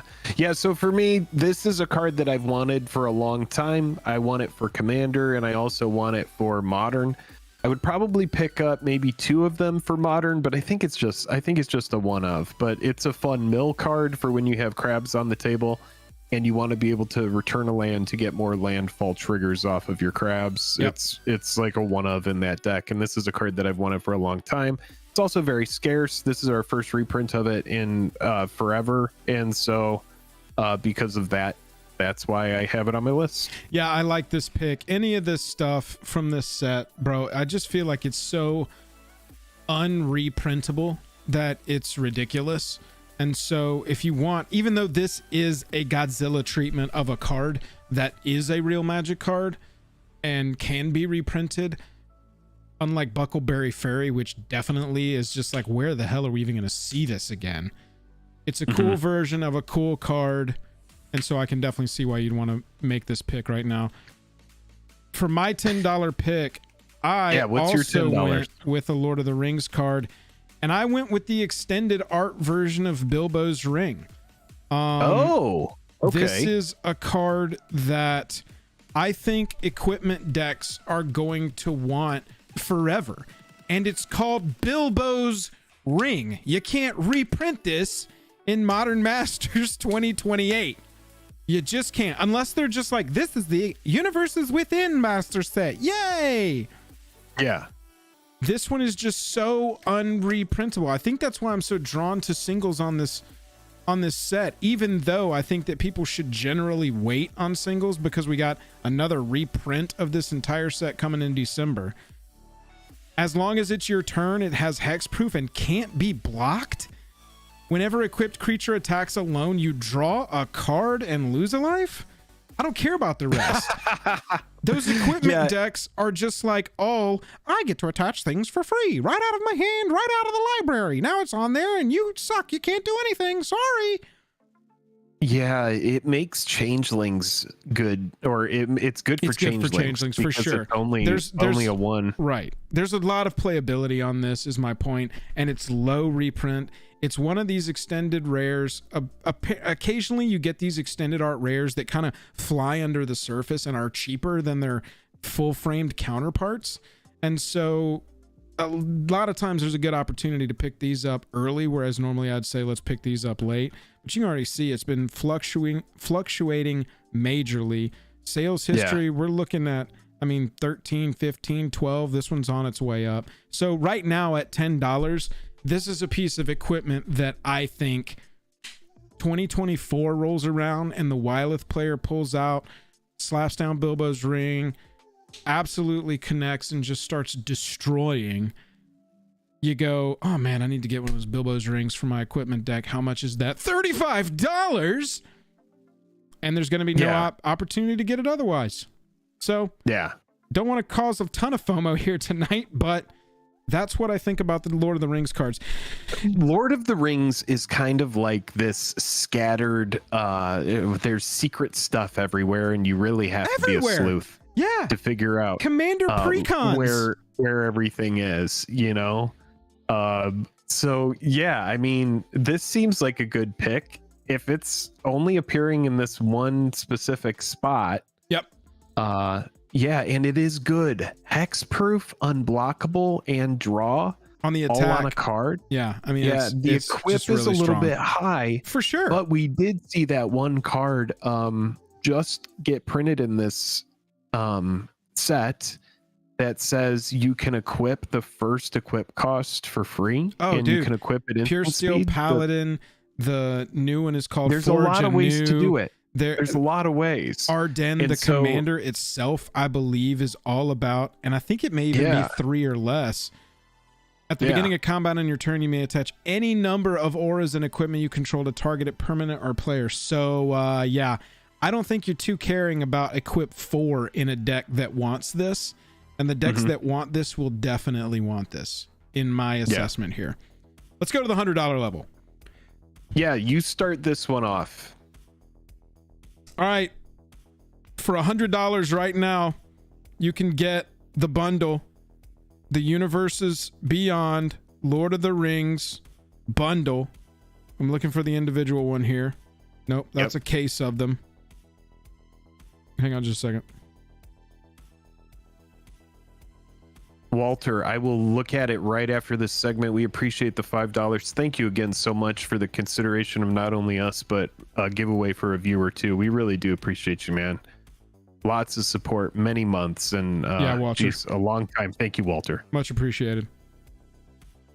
Long live Jajam. Yeah, we're going to keep it going. Community member. Yes, yes.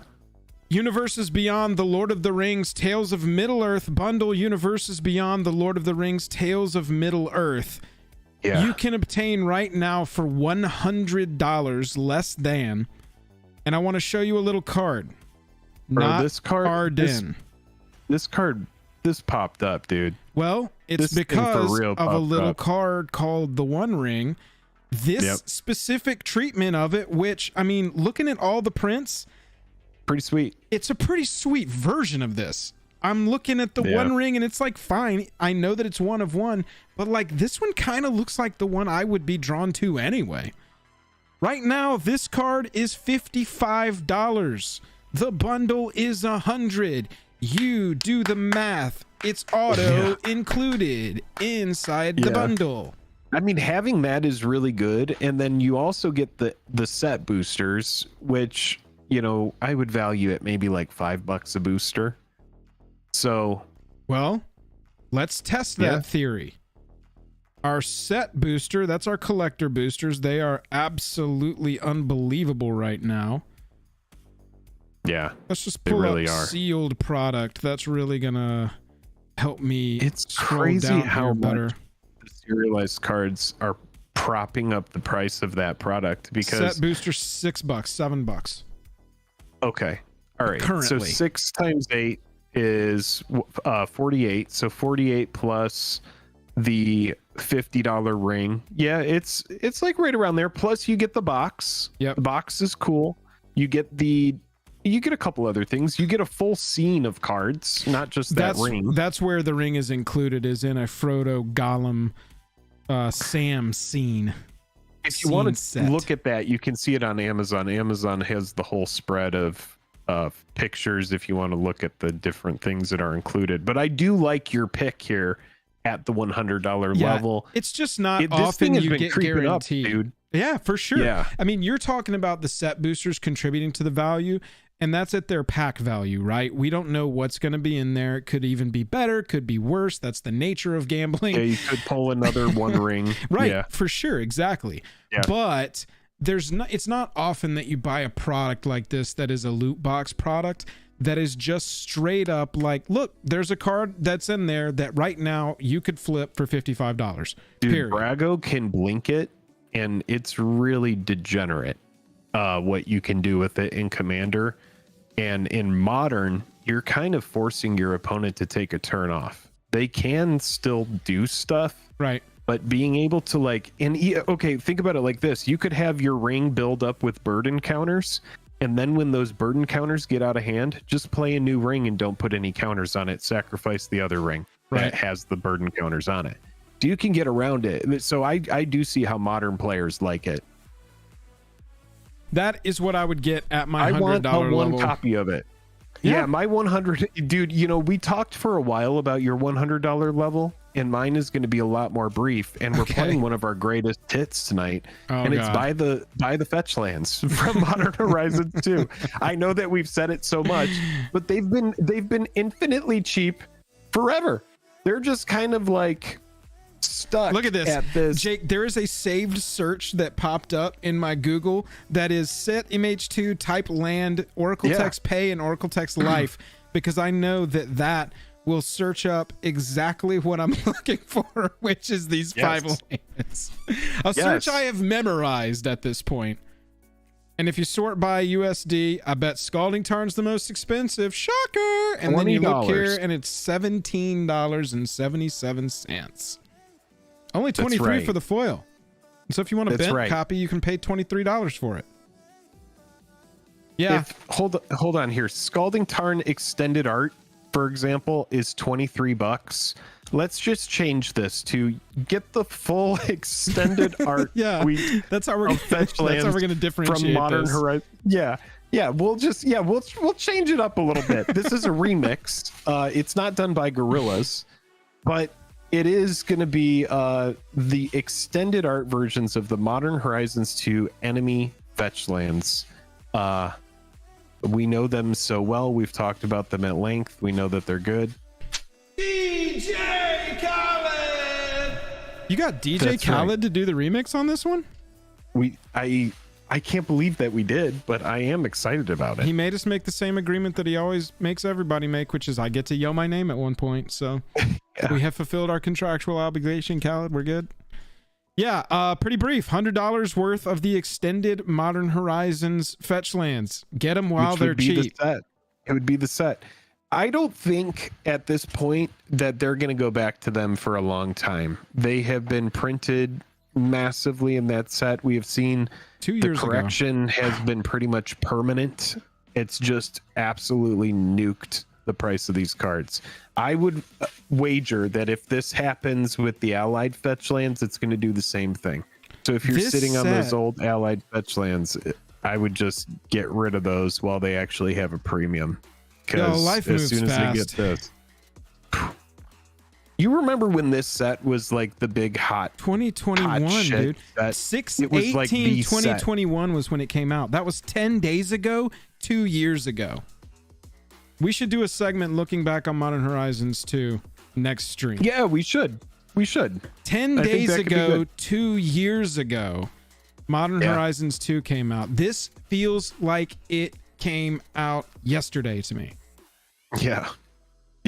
I still see Esper Sentinel, Urza Saga, all of these popping up, Murktide, and I'm like, Fury. yeah, Dude, dude. that whole series of things that you could evoke, that set is so strong to me.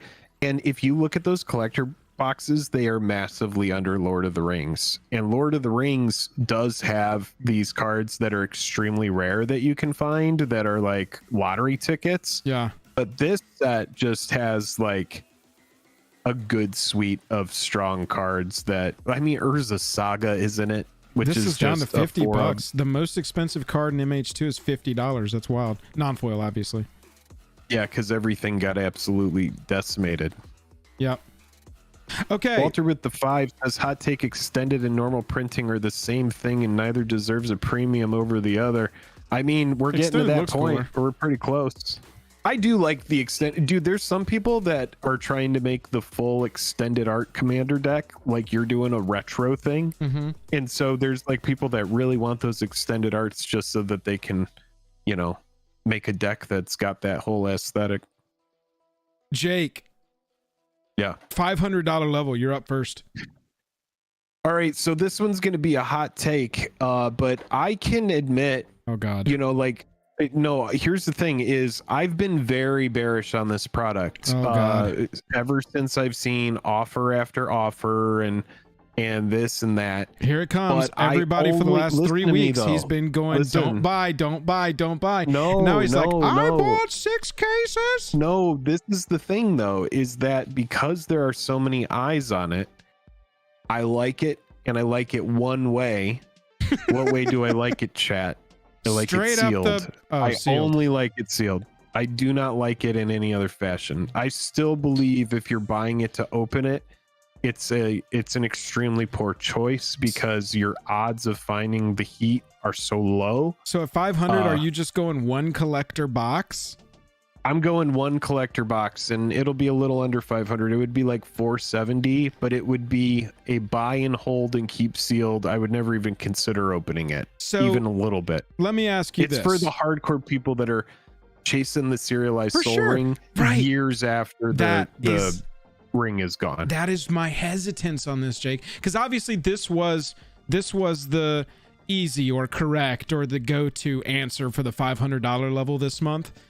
Yeah. I saw it too, and I was like, okay, is that Yeah. 475 going to remain 475 once Because the of one ring is pulled? Because once that card comes out, Nuketown, I would assume people are Well, going to immediately start buying this. And not then so much for the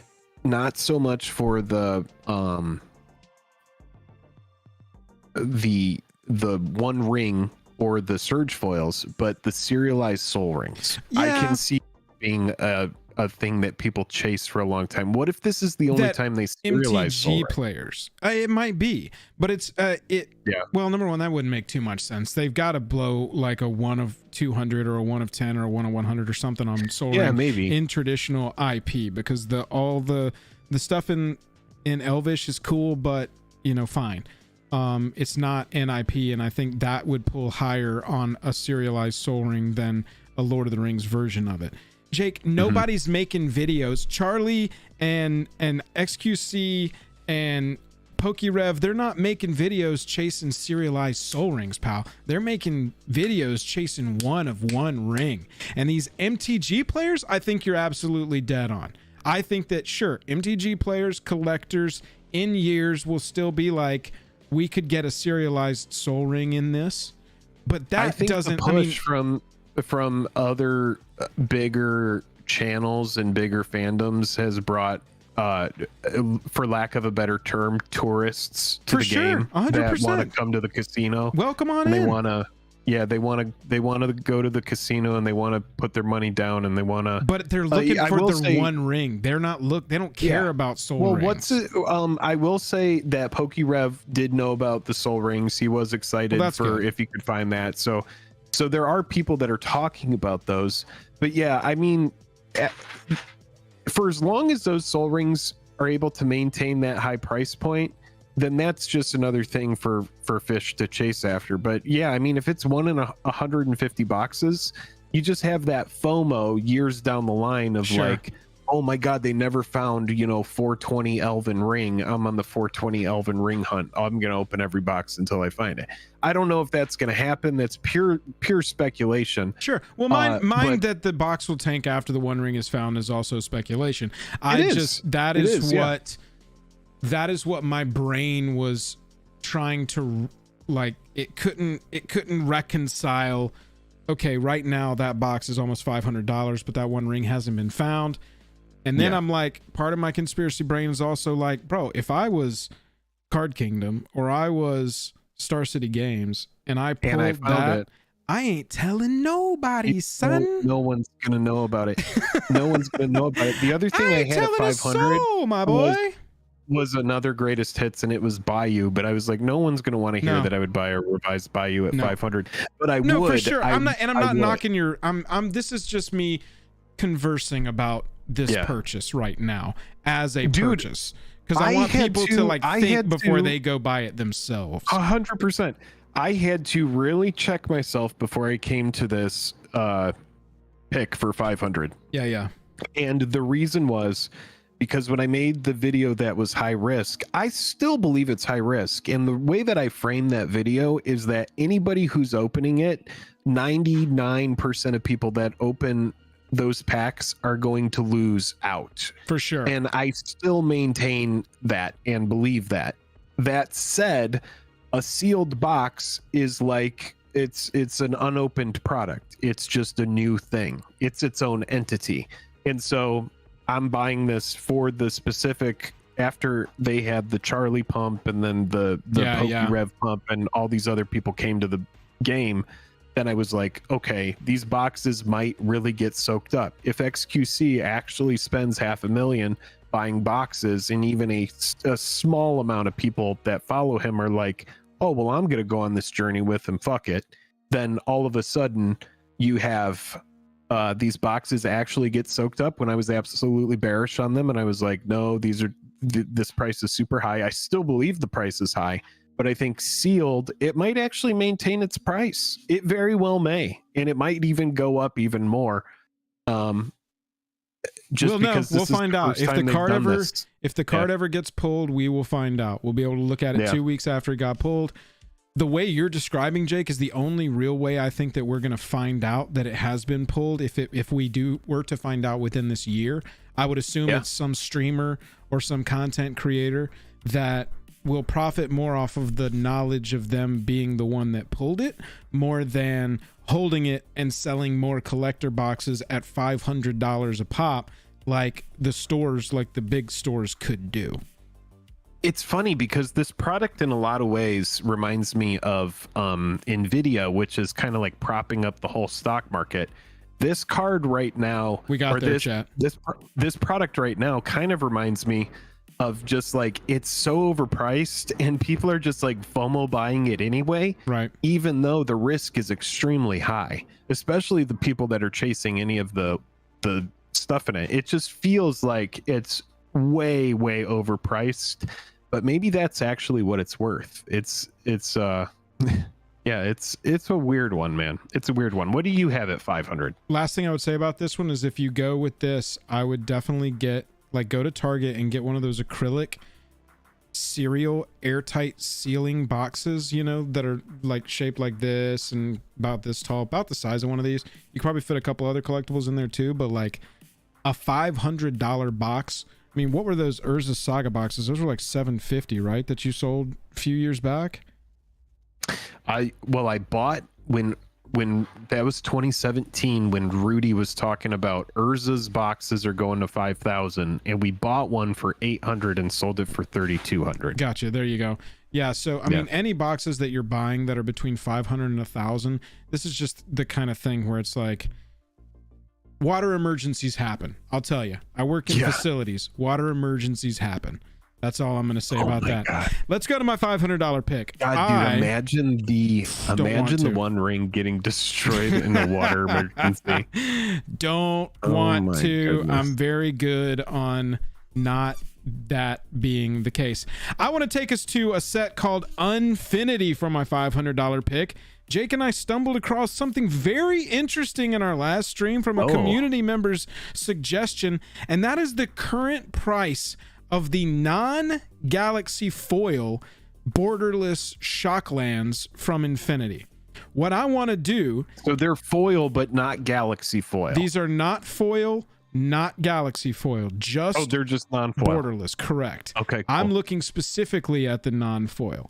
The borderless Unfinity, you have got about 110 for the bottom 5, and then it's about 160 for the top 5. So you got about $160 for Steam Vents, Blood Crypt, Hallowed Fountain, Breeding Pool, and Watery Grave. And then you got about 110 for Godless Shrine, Sacred Foundry, Stomping Grounds, Overgrown Tomb, and the last one, which is the Temple Gardens. I would get 2 each of these in non-foil, and I would have a set to play in my commander decks, and I would have a set to double sleeve and slap in a notebook. I think that these things are all fantastic looking.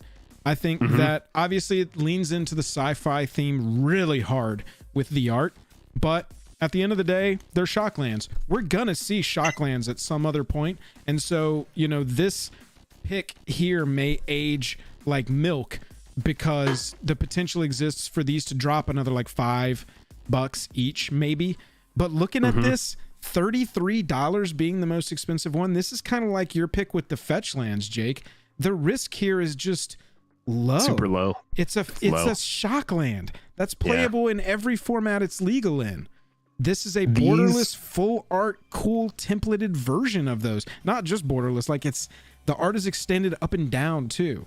I can't talk more about how I love these, and that's what I'd do for 500 is get 2 each of all these in non-foil. Space is cool. Space is cool. Space is awesome. In space, no one can hear you scream. That's right. What I like about it, dude, I feel the same way about them. I think that they're low risk. They are hindered only by the fact that so much other flashy stuff exists. Sure. And they'll get another reprint, but it'll never be space lands that come out of a really crappy product in general. Like in before. Oh, I shouldn't have said it like that. I shouldn't have said it. It's just not a product for me. I mean, I don't disagree with you. Personal opinion. In before, this ages like milk even faster, and they announced that the Commander Master set, that's where they're going to give a reprint of the Shocklands, right? Because a rare land cycle that has 8 different versions or whatever they're going to do, that could be what gets me excited about that set. You know, people are like, is it going to be fetch lands? Are we going to get the enemy fetches?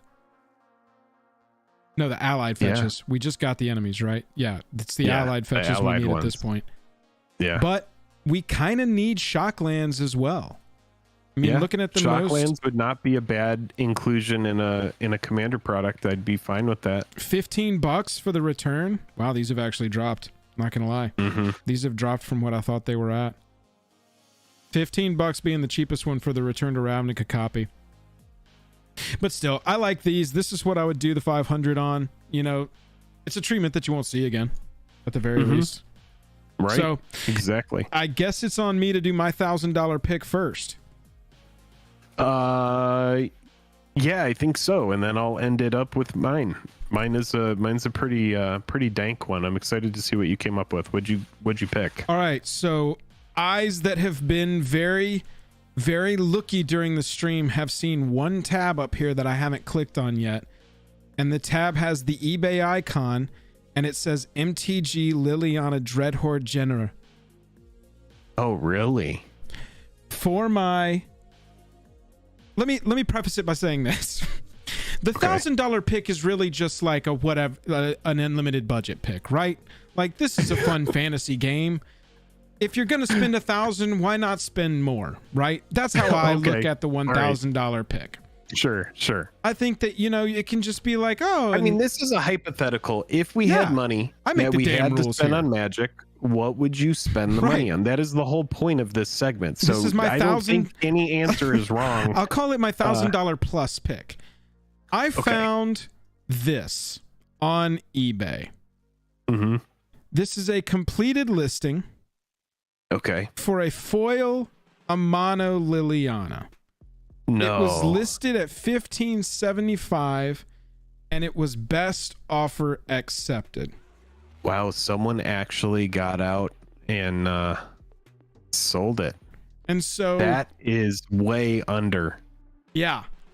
And best offer accepted here is what, like, I went and looked. There's none on here. Like, the cheapest you can get one realistically for is like $2,500, and you're gonna have to hunt. You're gonna have to search.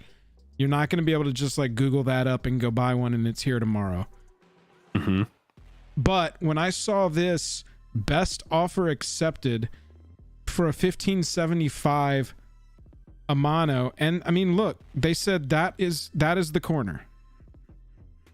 That was what the big problem was. Can you zoom out? Can you mouse over that corner if you click on that? Click on that picture. Oh, okay. Okay, so the corner's a little bit scuffed up. That's it. Still sleeve playable. Surface is probably still really nice. Corner's just a little bit messed up. Someone did not care. But $1,000 messed up? Yeesh. I mean that right there is a big difference between, say 10 that card's 10 and a 7. Yeah, probably so. Right. Honestly. Yeah, Gabe says not the corners. Yeah, and you don't want to like do the thing where you bend it back or try to press on it or whatever. You just kind of have to leave it as is, as just like it's just a blemish. But at $1,575 to be the owner of a foil Amano, you put that in a sleeve, you put it in a hard top loader. I mean, nobody's gonna be like, this is cool, but that fucking corner, bro. I mean, you're absolutely right on that. That's what I would say to you every time I saw the card, right? You're absolutely right. I would be the asshole about it. Nobody else. You know would what recognize. I want, dude? I want a Mr. Beast video that's I bought every single Amano Liliana that I can find, and I'm on a $1 billion boat today, and I'm gonna be throwing every Amano Liliana that I have into the water. But because I'm accidentally polluting the water with my Amano Lilianas, I'm planting 100 million trees. I've got 1,000 people that are all over the world. They're constantly planting trees, and I have 100 million trees banked. And so I'm throwing every Amano Liliana into the ocean. That would be a wild video, dude. I would watch the shit out of that. That would be a wild video. Yeah. Yes. So what I would do right now with my $1,000 plus would be, I think it's not the worst time to go pick up a Liliana Dreadhorde General Japanese alternate foil Amano Liliana, because you could pay 76 for what, 24 months? Let's break it down. Yeah, dude, $75. That's not bad. $75 Amano tax every I month for guarantee you 2 that's years. what they did. I guarantee you they were like, I'm doing Oh, it. shit. They're like, fuck it, it's a bill. They're like, it's a bill. I'm gonna own it, and I'm paying it off over time. There was one time I bought something like this. You know, because every website will let you do this now. They'll be like, it's $3 a month for the rest of your life. Yeah. And you're like, deal. I'm like, easy. Fuck yeah, dude. Yeah. Sign me up for that. $3. Shit. Light work. Yeah. I'll take it. Yeah. Yeah, Light but work. I will tell you, in that like last 2 or 3 months of paying that thing off, it gets really obnoxious to see that charge come through. Just don't buy shit you can't pay for, right? It's that simple, chat. Yeah. That's my $1,000 pick. MTG Liliana Dreadhorde General. All right, so mine is mine's pretty close. You can stay on eBay for mine. Oh, nice. And for me, I would get a playset of serialized SRAM Senior Edificer. Lemon is going crazy for SRAM. And you'll see it pop up. Scroll, there it is. Right There's there. the playset. Yeah, I would get it. It's got 310, 331, 311. Or no, not 311. 310, 331, 338, and 340. Oh, they all start with threes too. That's cute. That's what I would go with. I would go with that set of SRAMs for $1,000. God, Or do it's you, like do you 1,200. have I would any try to work actual them down a lot. inclination to pick this up IRL? No. I do have the inclination to pick up a SRAM Yeah.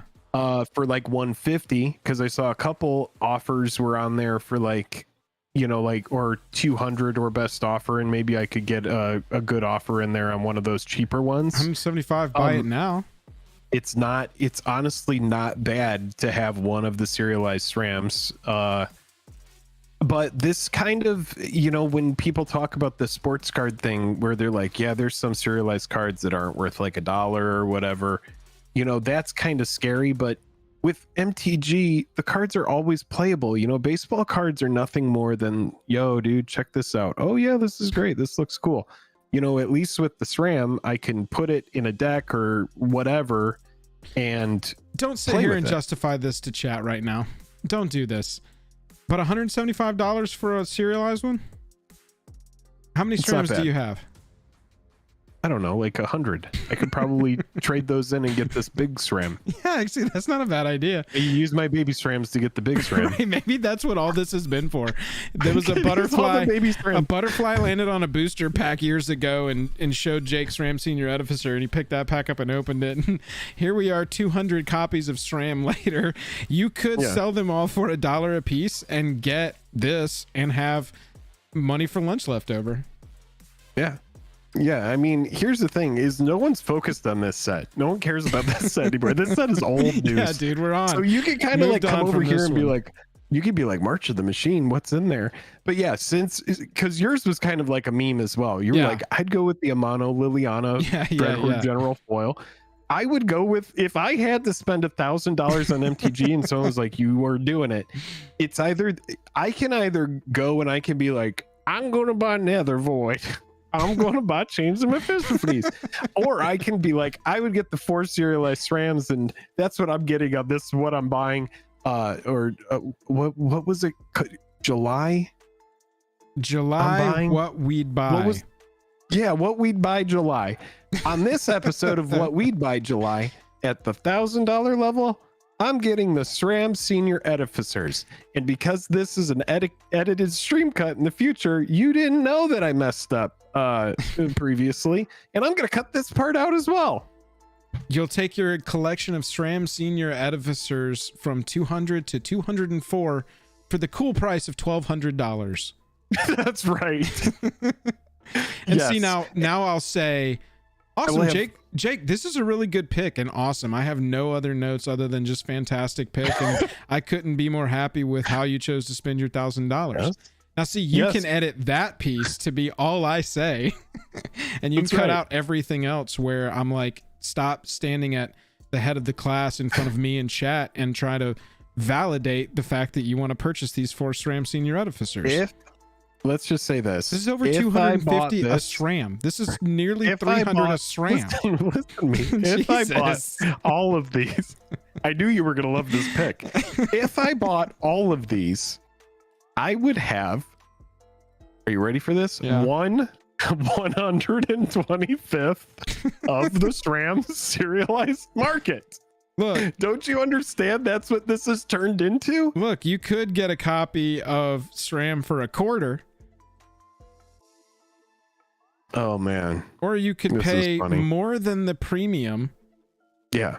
and get 4 at once for a convenience factor. We buy July.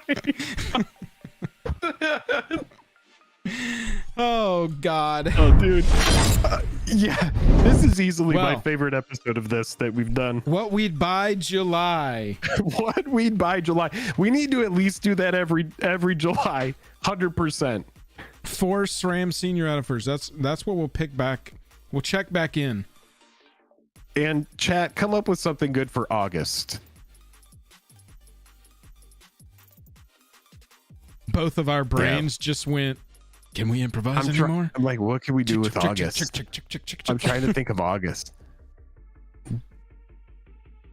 I should have bought this August.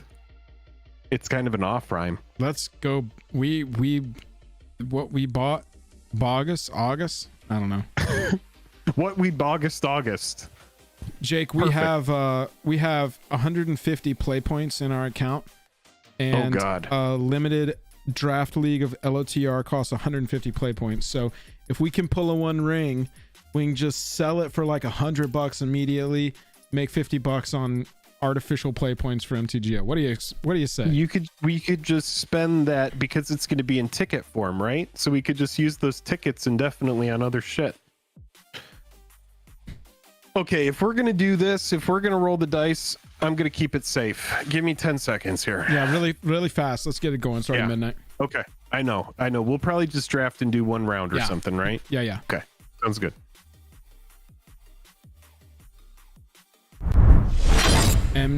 MTGO Duo. Real quick, want to shout out the Stream Monarch. Oh, hail. Tickets are about $1 to $1, Gerhino, so we would need 300 of them. Times 4.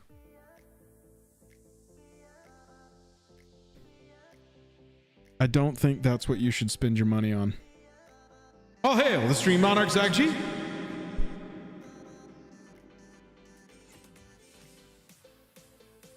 Did I have any tinfoil hat theories? I joked that a big store might not show off that they pulled the one of one publicly, but I think that's just like decent business strategy. Not that big of a stretch. I'm back, baby. We're drafting. Braves came back and won 3-2, dude. Nice. Braves are looking like a beast of a team. I'm feeling less and less confident the more I watch them. Less and less confident about what? The Rays being able to beat them. Oh, well, you didn't want to catch us over the last 3 days. We made the Twins look like a minor league baseball club. Yes, I saw. But nothing will It's pretty be brutal. We will called beat up that a guy to pitch 25, today, and he shut him out. So, you know, when it's going good, it goes good. Yeah. Matt Olson's I hitting mean, the they ball are right a now. good He's a team. very streaky hitter, but when he's on, he's just like this god of a man, unbelievable baseball player. So if a store has it, they would show it off. Buzz, I don't agree with you. Maybe after they got done selling all of their allocated product that they knew they were going to get. Gerhino, I'm with you. If a store got one of one, it gets revealed after Commander Masters. I think so. But No, after the holiday, after the holiday what I bundle was gonna comes say. out. After the holiday bundle. It's right before that December set gets released, so that all of that kicks back up in the news. Oh, Nicholas, I'm so sorry. Okay, so Nicholas has been talking constantly about the Secret Lair extended slivers, if they're worth buying. Sliver Hive, for example. Sliver Do you Hive. think Commander Master's sliver deck will affect the quantity of those? Short answer, yes. that deck coming out will bring people to slivers. There will be people that want to pimp out the deck that will seek out cards that can pimp out the deck, and they will find stuff like the extended art Sliver Hive, which is actually rare. The other slivers, go ahead, Joel. Yeah. I was going to say the problem is we don't know what's going to be in that deck. And so you're shooting blind right now. Go fire blind if you want, but there's no actionable moves to make other than all of them to get those slivers right now. If there are cheap ones that are good, you just have to know and have a price that works for you. Not financial advice, but you really just have to have a price. We didn't get a One Ring in the first pack. That's okay. That's okay. But Nicholas, short answer, yes. They will in theory get soaked up because people that want to replace the slivers with extended art shit will be interested in that. Oh yeah, it's this uncommon, right? Whenever it ETBs amass 2, when you do, you gain control of a non-legendary creature they control with power less than or equal to the amassed. Untap it, gains haste. Oh god, why is this so lo-fi for me? I can't even read the cards. Hold on. Really? Hold on. Yeah, I'm gonna have to bring up the stream. I'm gonna have to bring up the stream and look at them. Ring tempts you. Maybe Faramir. 3/3 for 4 at the beginning of your end step. If a creature died on your controller's turn, draw a card. Whenever the ring tempts you, if you chose a creature other than Faramir, create a 1/1. Do you want to go white ring tempts you, or do you want to go red amass? Like, and not chosen yet, but lean.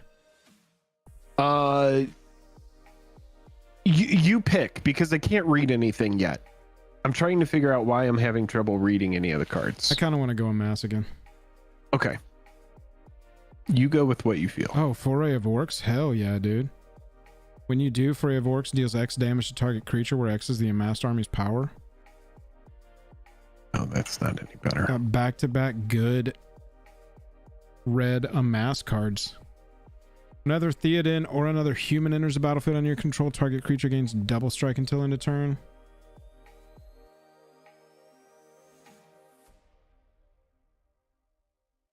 We're looking for 1 rings. Brendo, I don't know if you're still watching, but yeah, I do look like your little brother. That's crazy. We got 3 shots at a 1 ring. And if one gets passed to us, we just pull it, say thank you, and move on.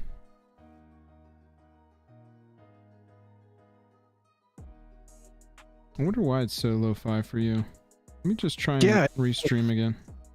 You know what I think? Yeah, you can try restreaming, but also I'm closing up like GIMP and stuff on my end. I don't know if, like, take. I had an option there that said better text readability, so we'll see if that helps. Oh, sweet. Let's see. Aragorn the Uniter. This is massively better. Thank you so much. Yeah. Whenever a goblin or orc you control deals combat damage to a player, you can sack it. If you do, draw. I mean, that's good for an orc deck. Yo, we actually really liked the Black Breath, because wasn't there a moment where we wanted to be able to give -1/-1 and everything? Yeah, but I think this will pass. I think Mordor Muster actually looks pretty good too. Ooh, draw card, lose a life, amassed. I like that more than. So do you like whenever it deals damage, you can sack it, draw a card, create a treasure?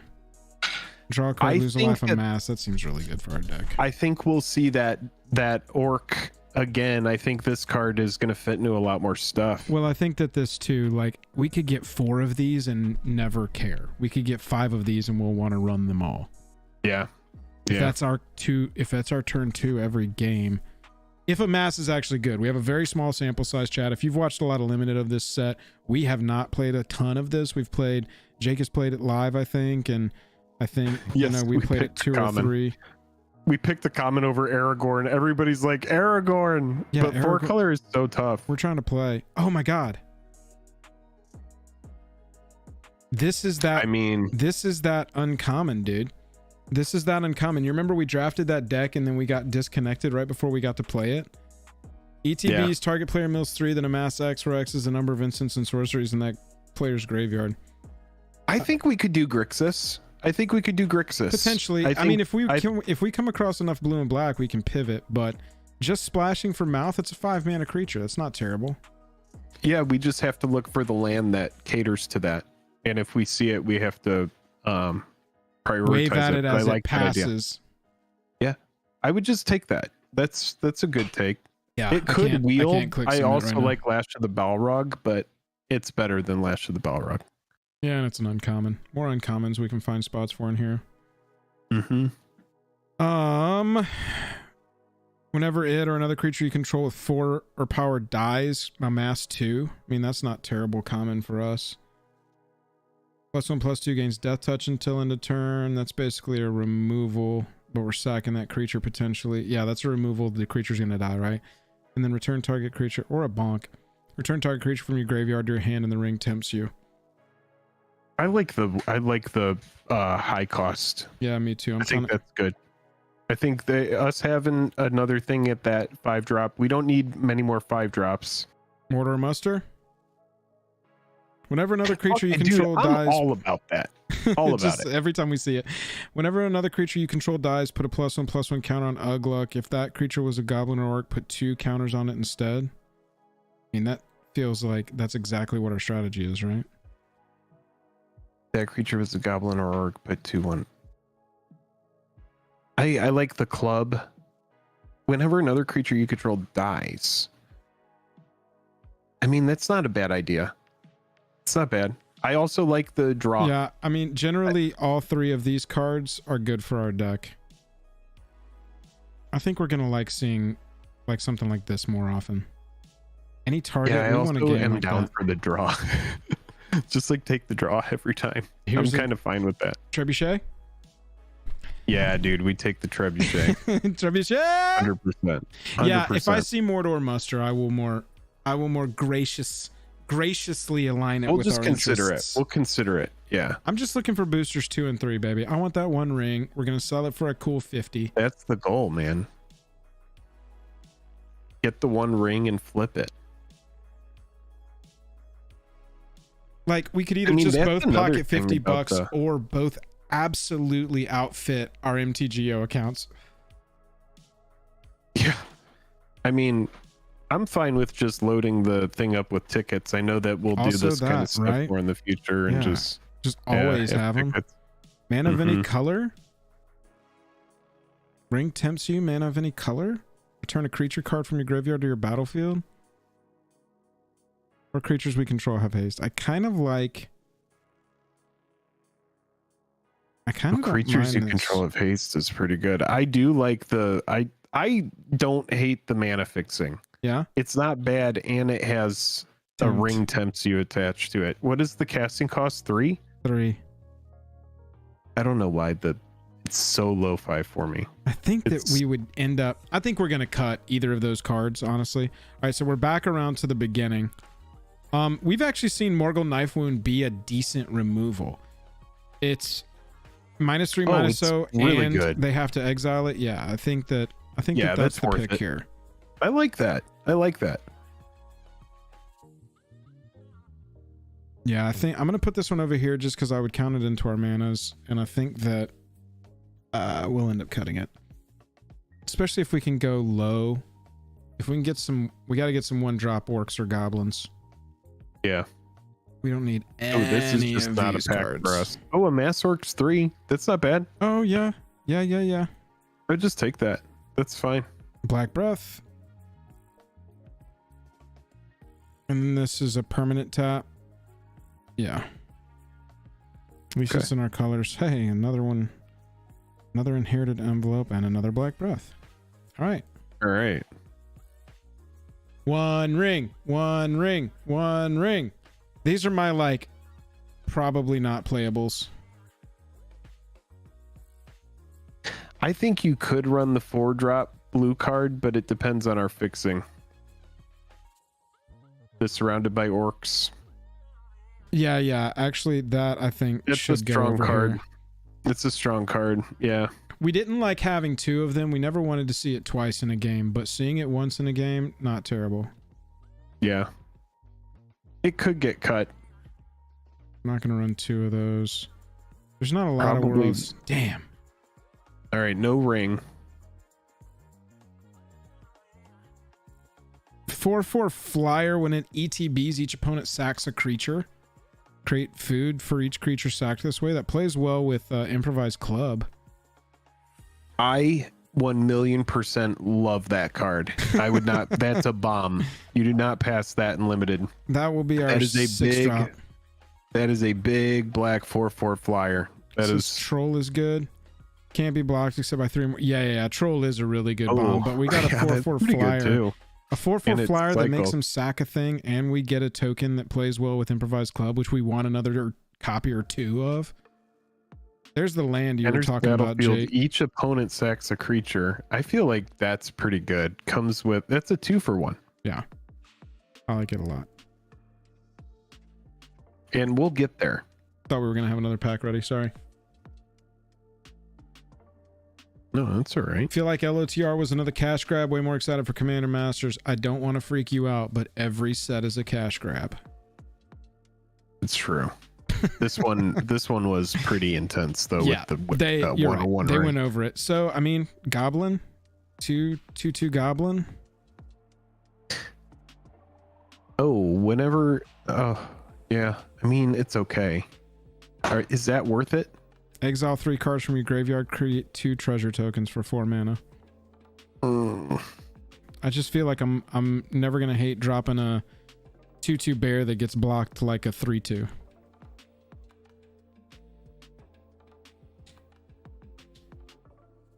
Plus, it plays with our things. Goblins, right? If it was an orc or a goblin. Oh, the Relentless guy? What do you think of the Relentless guy, Joel, really quick? It's a 4/3 for 4 that tempts you when it ETBs. Yeah, do you like the Temps You? How did you feel about that?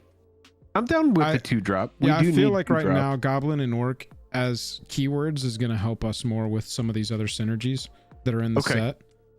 Got it. Like, that's really good. Oh, a 1/1 flyer that amasses 2 is good. What is this? Activated abilities of lands your opponents control can't be activated unless they're mana. Has all activated abilities of all land. Oh, I hate this card. I hate this card. Yeah, we don't need that. I would take the bird over that. Target creature has base I would power and also take toughness the Mordor 5/5. Muster. Ooh, and it's foil. If we're going to take a common, why not take the common that we keep wanting more of? Amass, draw a card, lose a life. Just gets us through our deck. I mean, Gets us the through our bird deck. is pretty good because it does amass and bring a 1/1 flyer with it's it. 3 power for 3 mana. Yeah, let's go that. I like that goes wide. I hate to pass that amass card, but I think the flyer we're going to be more interested in. Yeah, we need some 3 drops right now. Yeah. What do you guys think about the Wraith Tribal Commander deck that is getting popular with Lord of the Nazgul at the helm? Nicholas, can you share a deck list? If you're not, you won't be able to share a link in chat, but you can drop it in the general of Discord or drop it in the EDH room of Discord. I want to see that. 2 damage to any target at 1 mana? Destroy target creature by sacking a creature or paying 4?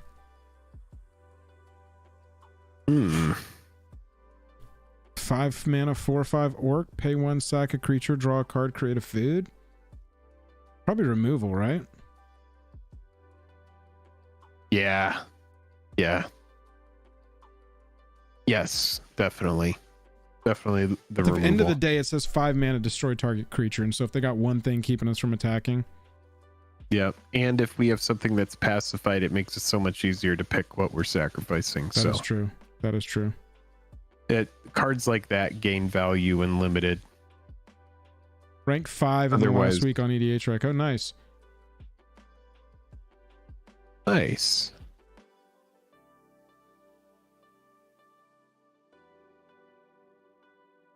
Swarming of Moria. Trebuchet. Oh, yeah. How many trebuchets do we have? We have 1 so Just far. 1. We like it, dude. The Trebuchet? We like it. I like it. Yeah, I'd be down for another trebuchet, and I also like Swarming of Moria. I like both. Dude, I mean, with Because the 6 Swarming draw, of Moria... No, here's why Swarming of Moria is the choice. Because the treasure is going to allow us to get our blue stuff online. It's going to help us get blue online. Ooh, that and... Yeah, it'll help with double black. It'll help us ramp into stuff. That's the our way to 5 go. drops and our 6 drop. Like, if we can get another copy of that, we can talk about another 6 drop or another 5 drop or 2, you know? Yeah, that's the card. That's the card to go with for sure. Exile an artifact or 1 to each of 2 target creatures. Bro, you know how many times 1 to 2 target creatures would have saved us in that one draft we played? Multiple games, multiple rounds. Yeah. Or the just other straight thing up I could exile think is the the artifact. battle. Another 2/2 that. Just another 2/2 that gets blocked like a 3/2. Yeah, I mean that's the other thing that I would think out of here. I don't care about Bill. We already have 11 other 7 creatures. Maybe we do need more creatures. Yeah, I think Casting the Fire is going to be something that we can find again. But I do like that it deals 1 damage. It is a good modal spell. Right. The 2/2 is pretty basic.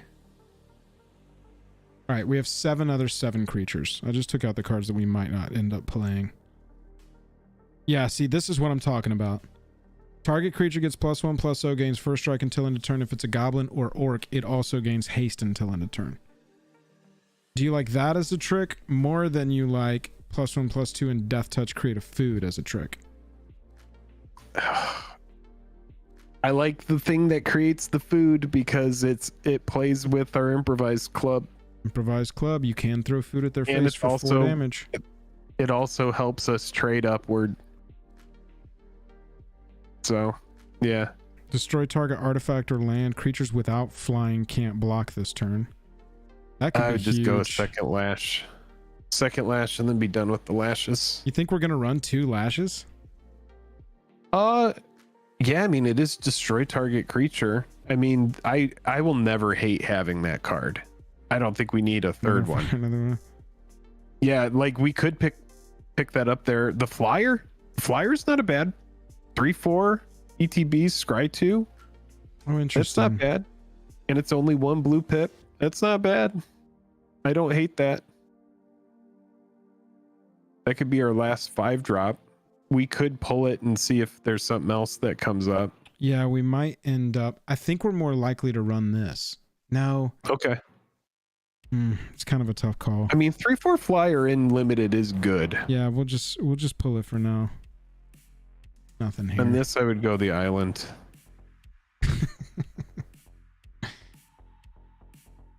There we go. Yeah, we got to run it. That can be our Let's blue go. mana in here. Yes. Yes. I love that you pulled the island.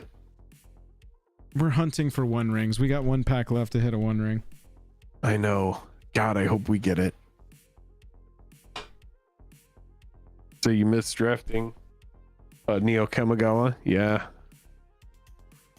I mean, I guess we pull the Kingfisher and just put it in the sideboard and see if we end up going heavier blue, because that's a definite play if we end up going heavier blue. I'd like to find a land that taps for...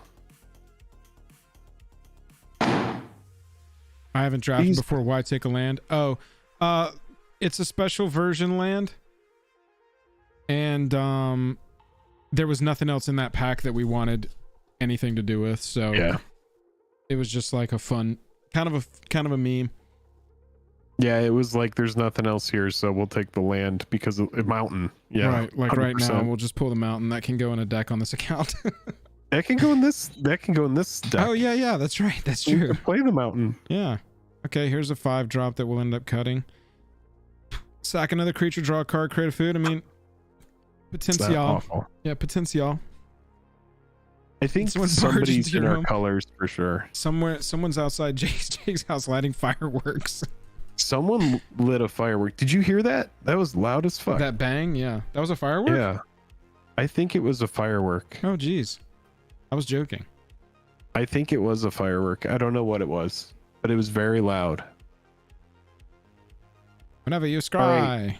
Here we go, chat. Fingers crossed. 1 ring, baby. Come on. Give us the 1 ring. We need circles in chat. Rings in Give us chat the right ring. now. Rings and circles in chat. 4 seconds for rings in chat. The faster you can go, the faster we get a 1 ring. Come on. Circles. I'm thinking about O's. I'm thinking about Cheerios. I'm thinking about frosted O's. I'm thinking about O rings. I'm thinking about Oprah. Damn it. And a terrible rare to boot. Oh, awful damage rare. Can't be prevented this turn. Deals X damage to target creature and 1 damage to another. Oh, that. X damage to a creature and 1 damage to each other creature with that. With the same controller. What about amass 2, X damage to target creature and opponent controls, where X is the amassed army's power? We have one of those already. No, I mean, I like the flexibility of the fireball. Okay. Fear fire foes. Damn, no one ring. Maybe our opponent who just opened it doesn't realize how good the ring is, and they'll pass Mirkwood it. bats. Whenever you create or sacrifice a token, each opponent loses a life. That's pretty good too. I'm gonna take the island. Yeah, take the island. Do you I want would to go still bats or fear fire foes? I would take the removal spell. I think we're never gonna hate having that.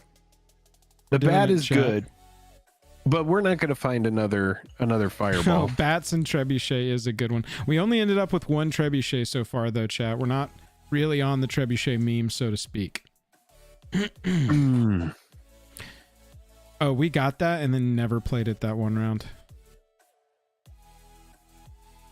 Yeah, you're right. Can't block unless... Oh, yeah, it's this. 4 mana, 4/4 trampler. Can't block unless you control a goblin or orc. It's perfect. That's pretty good. I also like Gimli's Fury. That's a really good combat trick. We're at 10 creatures right now, and we're on the last pack. You're right. So yeah. We're low on 4 drops too, so you're right. Yeah. You're leaning into your natural inclinations, which is just pull the removal. If you see removal, pull removal. Yeah. We're just gonna go with the Alog High Crusher. Yeah, I'm good with that. Denethor, so others don't get it. Yeah, but we're in a league, so we're not playing these people. We don't really care about that. Yeah, but if we were playing other people from this, then yeah, very much so. It could just go into our hate board. Yeah, we'll starve them off the Denethor for sure. We get the luxury of just drafting the best deck we can. I actually really like our... There's a swarming... Ooh, there's another Voracious Fell Beast. That could just be our... Oh, I like the draw card amass one. Mordor Muster? Yeah. I was wondering if you were going to see it. Yeah, I also like Swarming of Moria.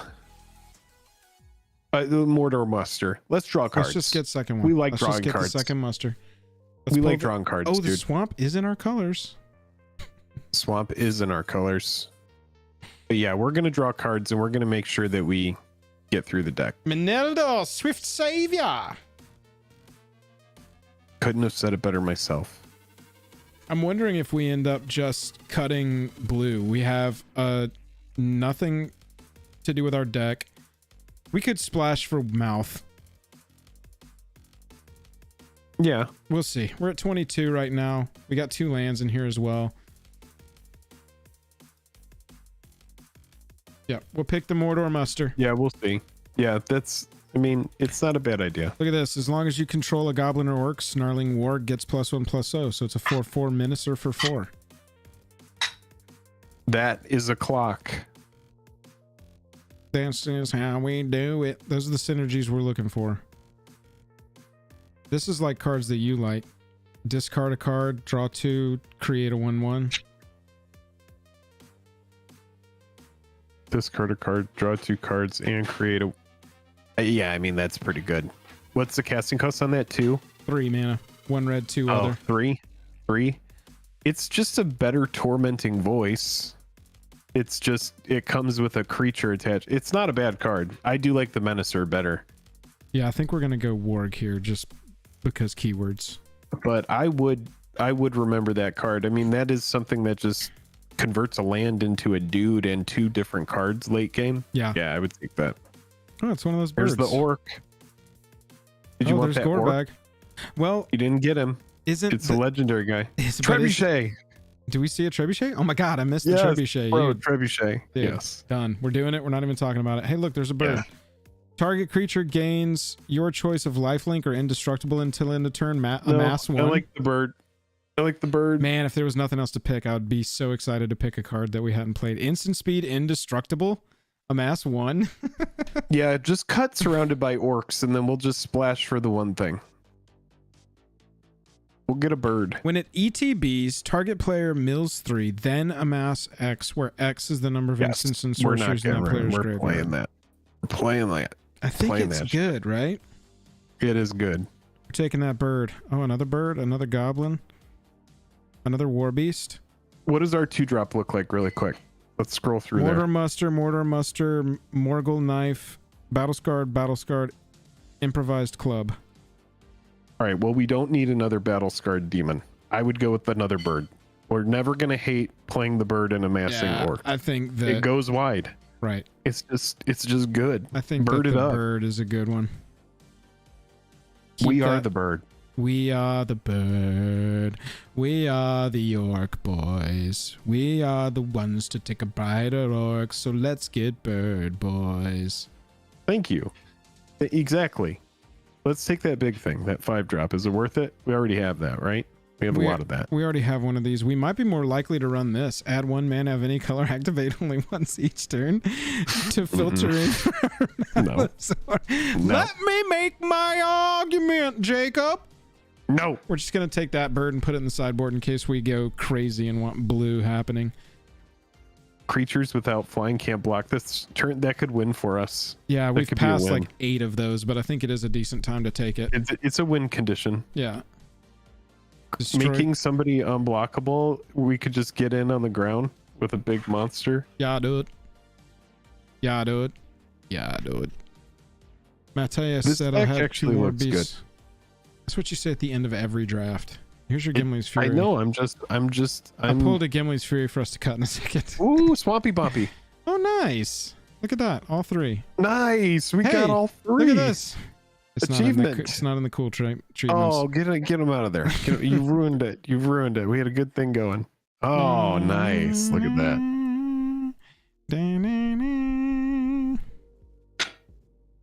This, okay, so we have no 1-drops, but I don't really care.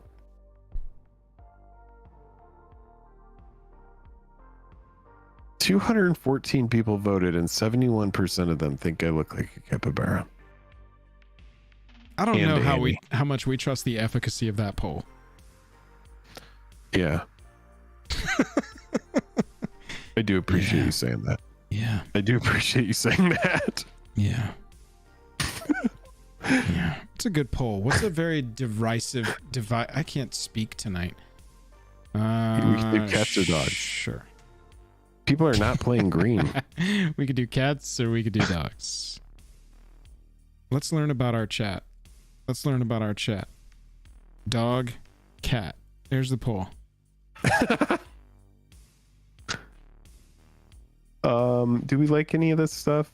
I don't think we care. That thing has goblin or orc text on it. Yeah. Here we go.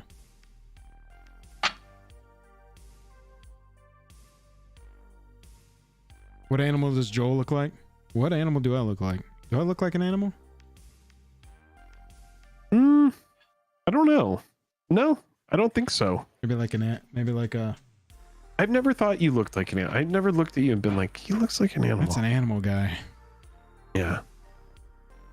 Okay, 29. We've already got 3 lands, so we're at 26. We need to come down 3 cards. What are our 3 cuts? Okay. Oh wow. Gimli's When you scroll Fury. down, yeah, Gimli's Fury can go.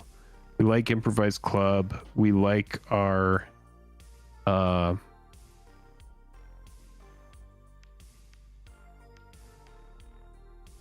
mean, we basically have like a little 3 of here, 2 of here, 2 of here, 2 of here. We've got a little starter deck built. yeah, we've got a starter deck. I think you're right, Joel. We can come down. I would either come down on the Shelob's Ambush or a Lash of the Balrog. We could probably cut a Lash. Yeah, let's cut a Shelobs. I mean, Destroy is so good because it's so final. That's you know, that's what I'm feeling. Okay, I like that you're feeling that because I'm there with you. All right, so we need to cut what? One more thing. Yeah, hang on. We should have already had like a.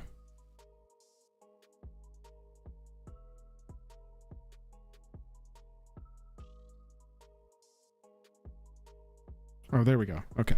I don't know why it wasn't kicking us to the screen. So we don't need the planes in here either. Oh, is that it then? 3 lands, 27. We need one more cut. Oh, I see. Let's see. Creatures, we have 14. That seems like pretty good, but we also have to keep in mind some of our spells have amass on them. A lot of them do. So we don't need to be afraid to cut a creature if there's a creature that seems kind of... I think this could be cut. Destroy target artifact or land creatures without flying can't block. I mean, this seems situational. It is situational. It's kind of like one of those cards that's like, you know, if we're aggro enough, that might matter on turn 4. That could mean the difference of us getting through, you know? Well, yeah, so I understand like why it could be good. Yeah, I know. Yeah, why don't we cut that? Why don't we see how we do without that? Are we really splashing for Mouth of Sauron? How many basic islands are we going to put in this deck for 1, 3, 4 that amasses we'll look at everything that creates... over? Let's look at everything that creates treasure, and then we can see. I think it's just this, pal. Is it just that?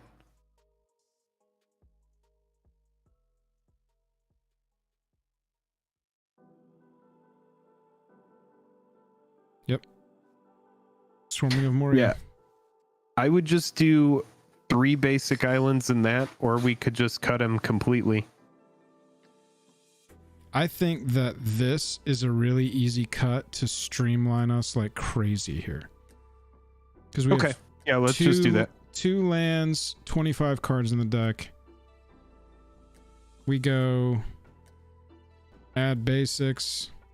Are you keeping the card that lets us get through the? Yeah, I cut trick? that. I cut Mouth of Sauron instead of Foray. No, Fires of Orthanc. Okay, let's try this. Let's try this iteration, and then if it doesn't work, we can always bring that guy back in. Yeah, and try it out. This looks good. Yeah, we'll do a game with this. Going with play. All right, let's locate an opponent in stage 1. Get this done. Did you keep our special mountain and our special swamp? Oh yeah, boy. How many swamps do we have compared to mountains really quick? 2, 4, 6. I believe it is 9 and 8. 1, 2, 3, 4, 5, 6, 7, 8, 9. 1, 2, 3, 4, 5, 6, 7, 8. 8. Okay. That's good. That's good. For some reason it looked like 9 and 7 to me, and I was like, maybe we just go. Now we have a tiny bit more black just eyeballing it, and it's the only place we got double black. Yep. I like it. Easy to lean heavy on the black cards. I like it. All right, here. Got to put on my piloting MTGO pants here. Well, very kind of the game to give us our 3 drops. Give us our 3 drops and fail to give us a red. Thank you for all the 3 drops. I think we mulligan this. Don't we? That's my gut too. Much better. Better. Send the club back? Yeah, let's send the club. And we're playing, so I mean, yeah, we're on the draw, so it is what it is.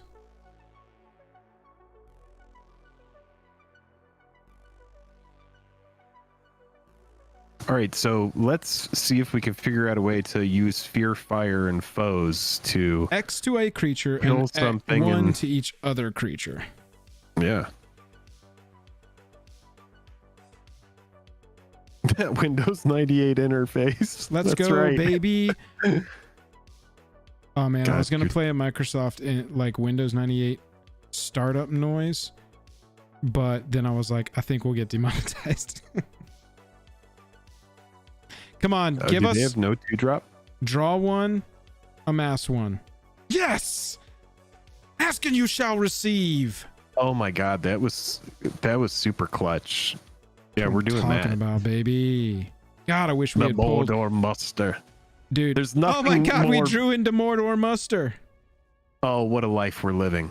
Jake, seriously, one draft. If we draft this on stream again, We just force Mordor Muster. And we draw every single one of them. If we can get 7 of those, I feel like people will be like, what happened? Dude, if we could play full box two-headed giant of Lord of the Rings. I like that. First of all, it would cost us $600. And second of all, we could just run every copy of Mordor Muster. But you're going to do that mortgage thing on your house. It's called a triple bypass mortgage. And what it is they combine heart surgery, because you get a heart attack when you get it, and what they call a triple axle mortgage. They use skating terminology. But yeah, it's scary. Ooh, natural jund up there. Let's go. That's scary. It's a 3-2. Okay. All right, ETB so they have the ring tempts you. Okay. It's fine. So here, I think we play a bird, right? Yeah, we think just the move go. is a bird. Or do we swarm?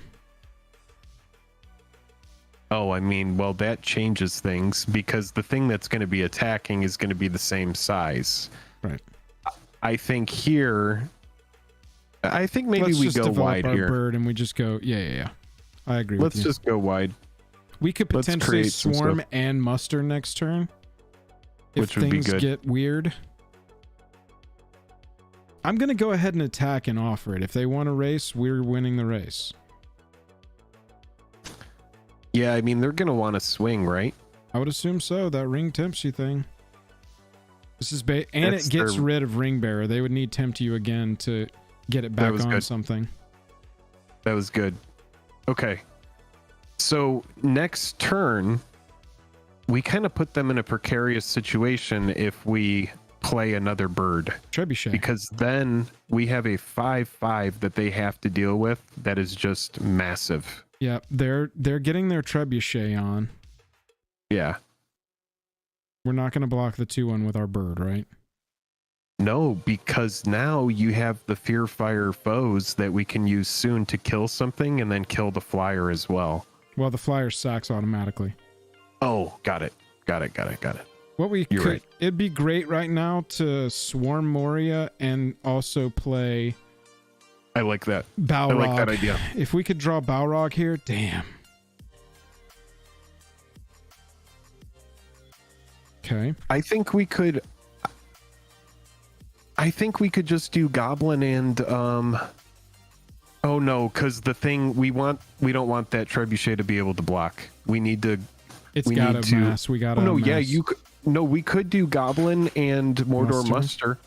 Yeah, because the Moria we can save that, and then when we play it next turn, we can save the. Here's what I'm worried about. Improvised Club is 4.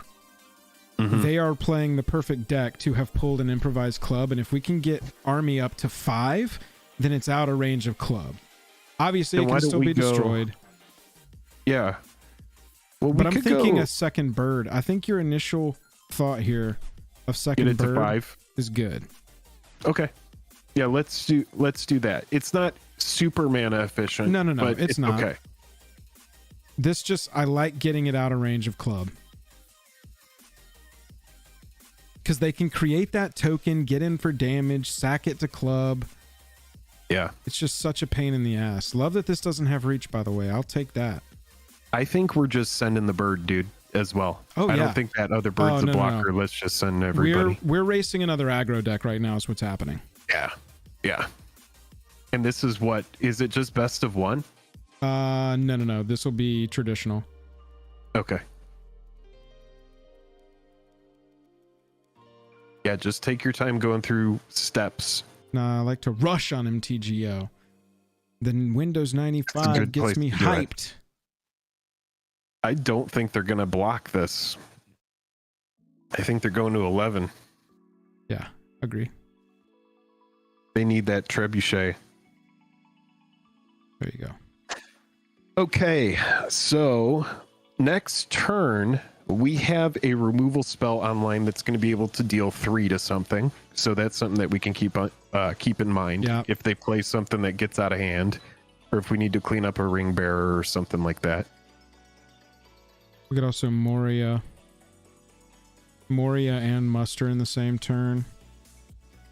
Force them if they don't answer the token, look at that. Yeah, dude. Yep. Passing right through. So they got a trick or a response or something here. And all of our stuff is sorcery speed. Is it worth it to play the land, kill the trebuchet, swing out?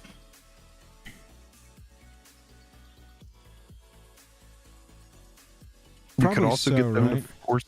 I mean, If they can't kill the orc, they're in trouble. Yeah. Let's go ahead and go foot to throat. you want to just kill the trebuchet with the fear fire foe thing? The thing is with green they could have a pump.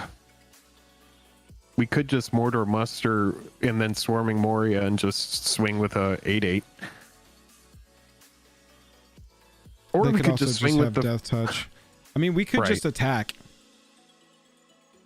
see what happens and then start a new Well, amass I think I'd token. rather amass one more time just to make sure that if they do double block, we get the 2-for-1 on the orc army.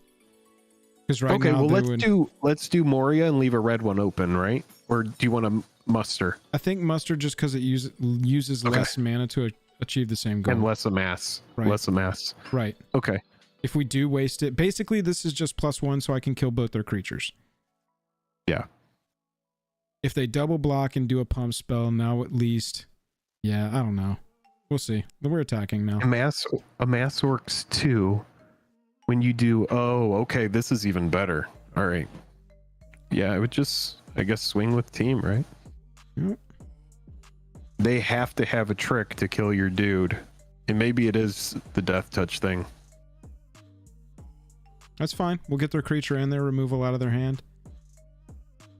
Yep. And then we'll make a treasure. So if they do death touch here, which they probably will. Oh, wow. Okay. We're just gonna swarm and pass. No, let's battle scar No, and pass. goblin. Yeah, goblin. That's the play. Definitely. Yeah. No Because if sense they in do kill the amassing token, in main then phase we can 2. yeah, we can get an amass 4 up really quick if they answer that 6/6. Well, the That thing 6/6 is going now- to close out the game. Right. Trebuchet is really, really not useful right now because they would need a hasty goblin or orc. Mm-hmm. And they don't even really want to be swinging. Fire breather goblin that dies and deals damage equal to its power to a creature we control. That ain't gonna help them right now. I mean, we can kill that and we can kill that with fear fire foes. Kill the trebuchet. I think our Catch the goblin think in our the hand- crossfire. yeah. Return our a hand creature looks card good. from your graveyard to hand. Ring tempts you. We don't care about that. Oh wow, they are in dire straits. They're just bringing back that thing that we just Okay. killed. Yeah, they're fucked. Okay, so here I think we amass orcs, kill whatever the biggest thing is, and then we're going Ham sandwich. yeah, we're going ham. We're doing foray of orcs next, right? I think that's the move. That kills one big thing. I kind of like fear fire foes gets 2 things dead. Oh, It's is that a 1 toughness? Yeah, it's a 1 It is. toughness. It's actually a 2-for-1 right now. Oh, bro, that. Yeah, that's what we look for all day. Yeah. That's why that card's uncommon. Exactly. And there's a lash to boot. Oh, yeah, this is just, Pretty I cool. mean, this is Just- why I love removal. Yeah, It's like, yeesh. oh, anything that we want. Yes. Yeesh. Yeah, we'll I just mean, we could sack a bird for a lash of Balrog. kill the I mean, it's just like- trebuchet.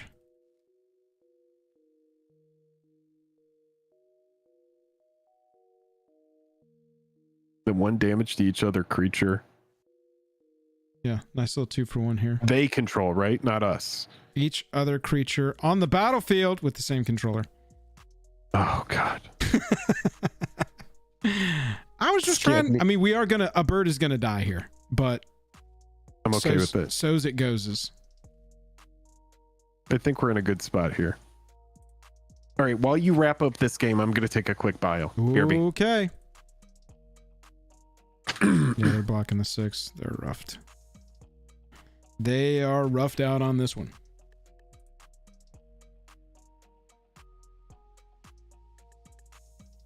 J controller magic wins. Begin sideboarding. I mean, run it back, no chasers. I don't even know. +1/+0 and first strike against haste if it's a goblin or orc. We got a really good draw there. We got a really good draw. We drew the exact lands we needed, and then we stopped drawing lands.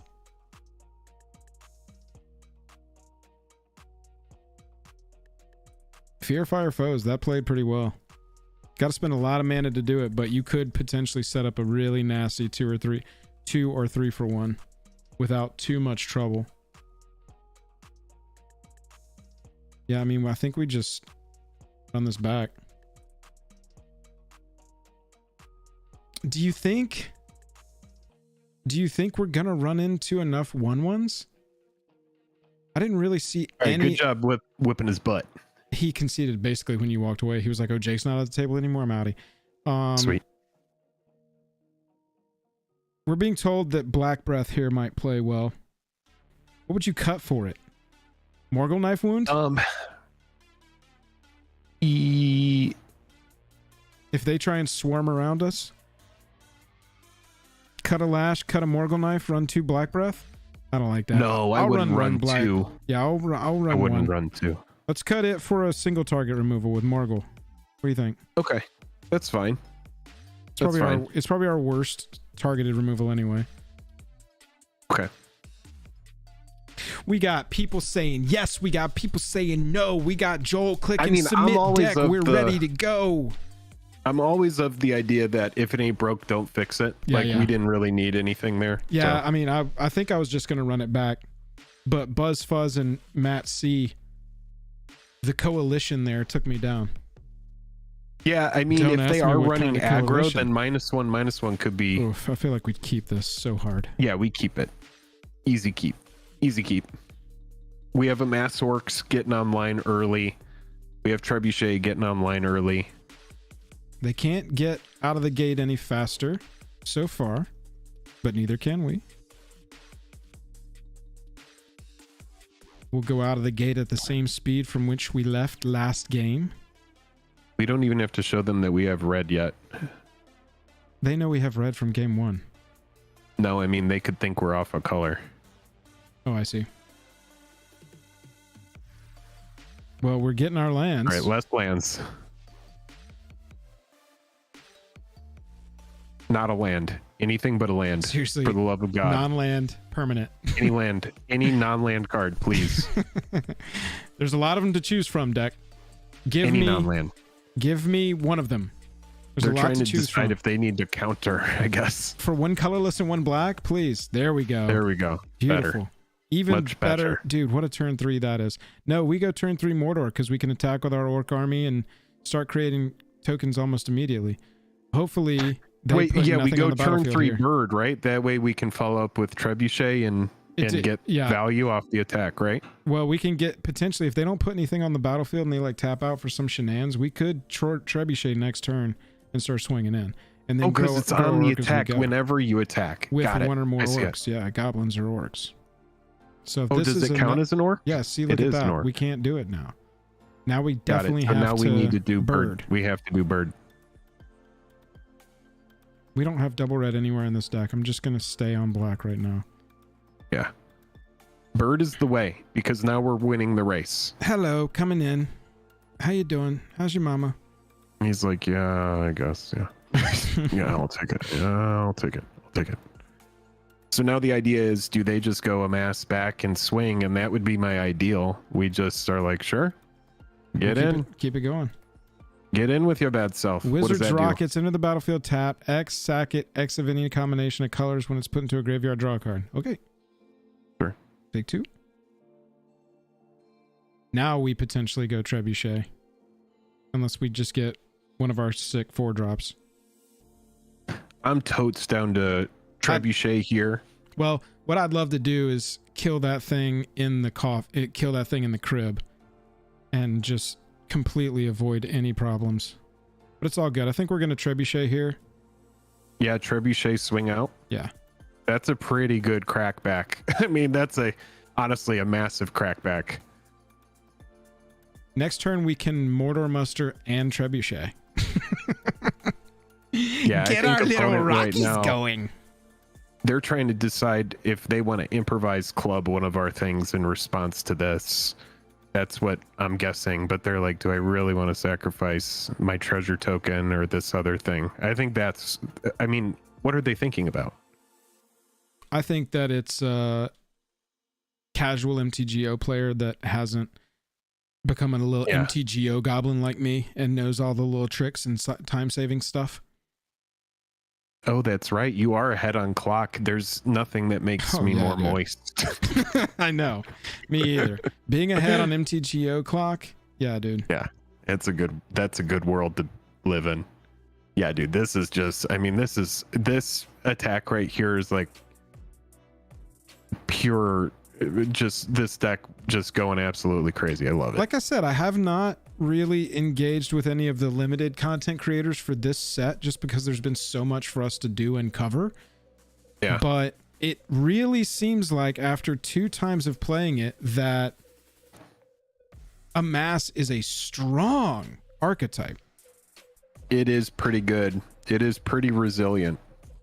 And I'm telling you, my sample size is microscopic. Yeah. You would need a magnifying glass to see it, much like my... But don't go there. Refrain from the above. I mean, when we crack back with double trebuchet here, it's going to be time to wrap things up. We're adding 2 mana of... We're adding 2 mana in any combination of colors with our 2 black mana up there. So they need green, probably. White. No, they needed 2 white. Wow, they've really got a lot going on up there. there is a lot. Who said go for Aragorn? Because this is what you get. Yeah, this is what happens. I guess we'll play this Nimble Hobbit. Yeah, no.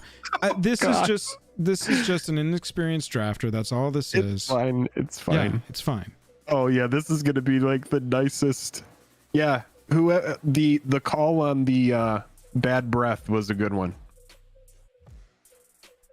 Gonna try and go wide. Yeah, I mean, this is just gonna be, if we go Mordor Manor and a trebuchet this next turn, Mordor Manor. It's whatever the fuck it is. Oh no! If we take a trip down to Mordor Manor. What is it called? Mordor Muster. Mordor Manor, dude. I just, whatever the cards are called. Take a trip down to Mordor Manor and stay a night. Beautiful views. Where are you going? Oh, look, we're on our cool way swamp. to Mordor. Oh, it's a good thing that we've got all the swamps. We have been pretty good here despite having every land in the deck. We get that residual value from our 1/4 single from Lord of the Rings. Oof, that's tough for me to say. I really like the Spiteful Banditry. I like that card. That's a fun card. Look at that. 2 trebuchet triggers. Oh. Brutal. I mean, that's how it was in the movies. This is just a lore accurate deck. We are playing. This is just our how one it was rule in the for movies. drafting Lord of the Rings is only lore accurate synergies. It's exactly how it was in the movies. Now I'll tell you. Yep, this is to be expected. Well, that's fine. The bird still gets the trebuchets going. I think you kill their master for sure, right? Oh, yeah. I was gonna go like this. Okay. This says whenever Nimble Hobbit attacks, you can sack a food or pay 3 when you do tap target creature an opponent controls. It's tough to feel like that's relevant at this point, but I'd rather get this guy gone because he can fire breathe. He's gonna kill our Duneland Siren, and then we'll get the Amaster gone. Yeah. Wait, you're gonna kill everything, so it doesn't matter. No, that was only going to take 1 damage. Oh, what was its toughness? 1/3. 1/3. Got it. Okay. Yeah. Kill the bird. Okay. All right. So next turn, we need an orc here. Go wide. We go wide, which is good. We get another Amass and we get another thing, which is going to keep our trebuchets going. We don't have any Amass going right here. Oh, I thought he said amass. Whenever something dies. Oh, got it. Okay. Well, we need that guy to get through. Swamp cycling the troll of Khazad-dûm. They were pretty close to that troll to just cycle it away. That seems like it would have been a good card to... Sting is a good card, Panda. I really like Bilbo's Ring. I was talking earlier about how I think Bilbo's Ring is relevant. Return target creature from your graveyard to your hand. Ring tempts you.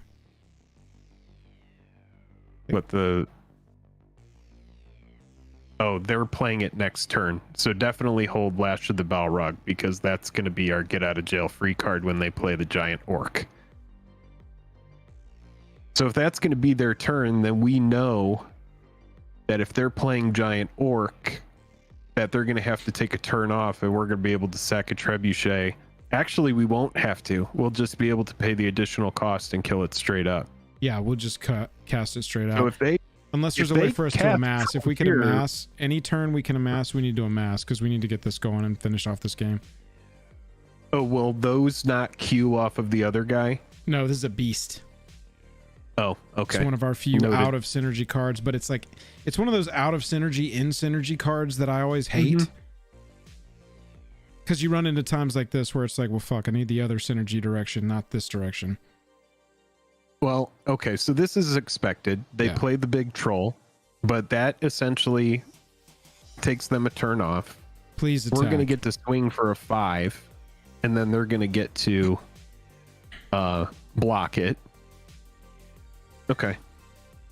This is fine. We're punching. This is honestly really good. We just need a good draw here, a good non-land draw. And we should be able to close it out. There's not that many more card lands in the deck. So if we draw any more, eventually they run out. Yeah, we have a lower chance every single time we draw one. There we go. Let's go. That's even better. That keeps trebuchets going. Exactly. All right, so 1, 2, 3, 4, 5. 1, 2, 3, 4, 5, and we still have 1, 2 left over. Look at that. Let's do it, dude. Hard cast.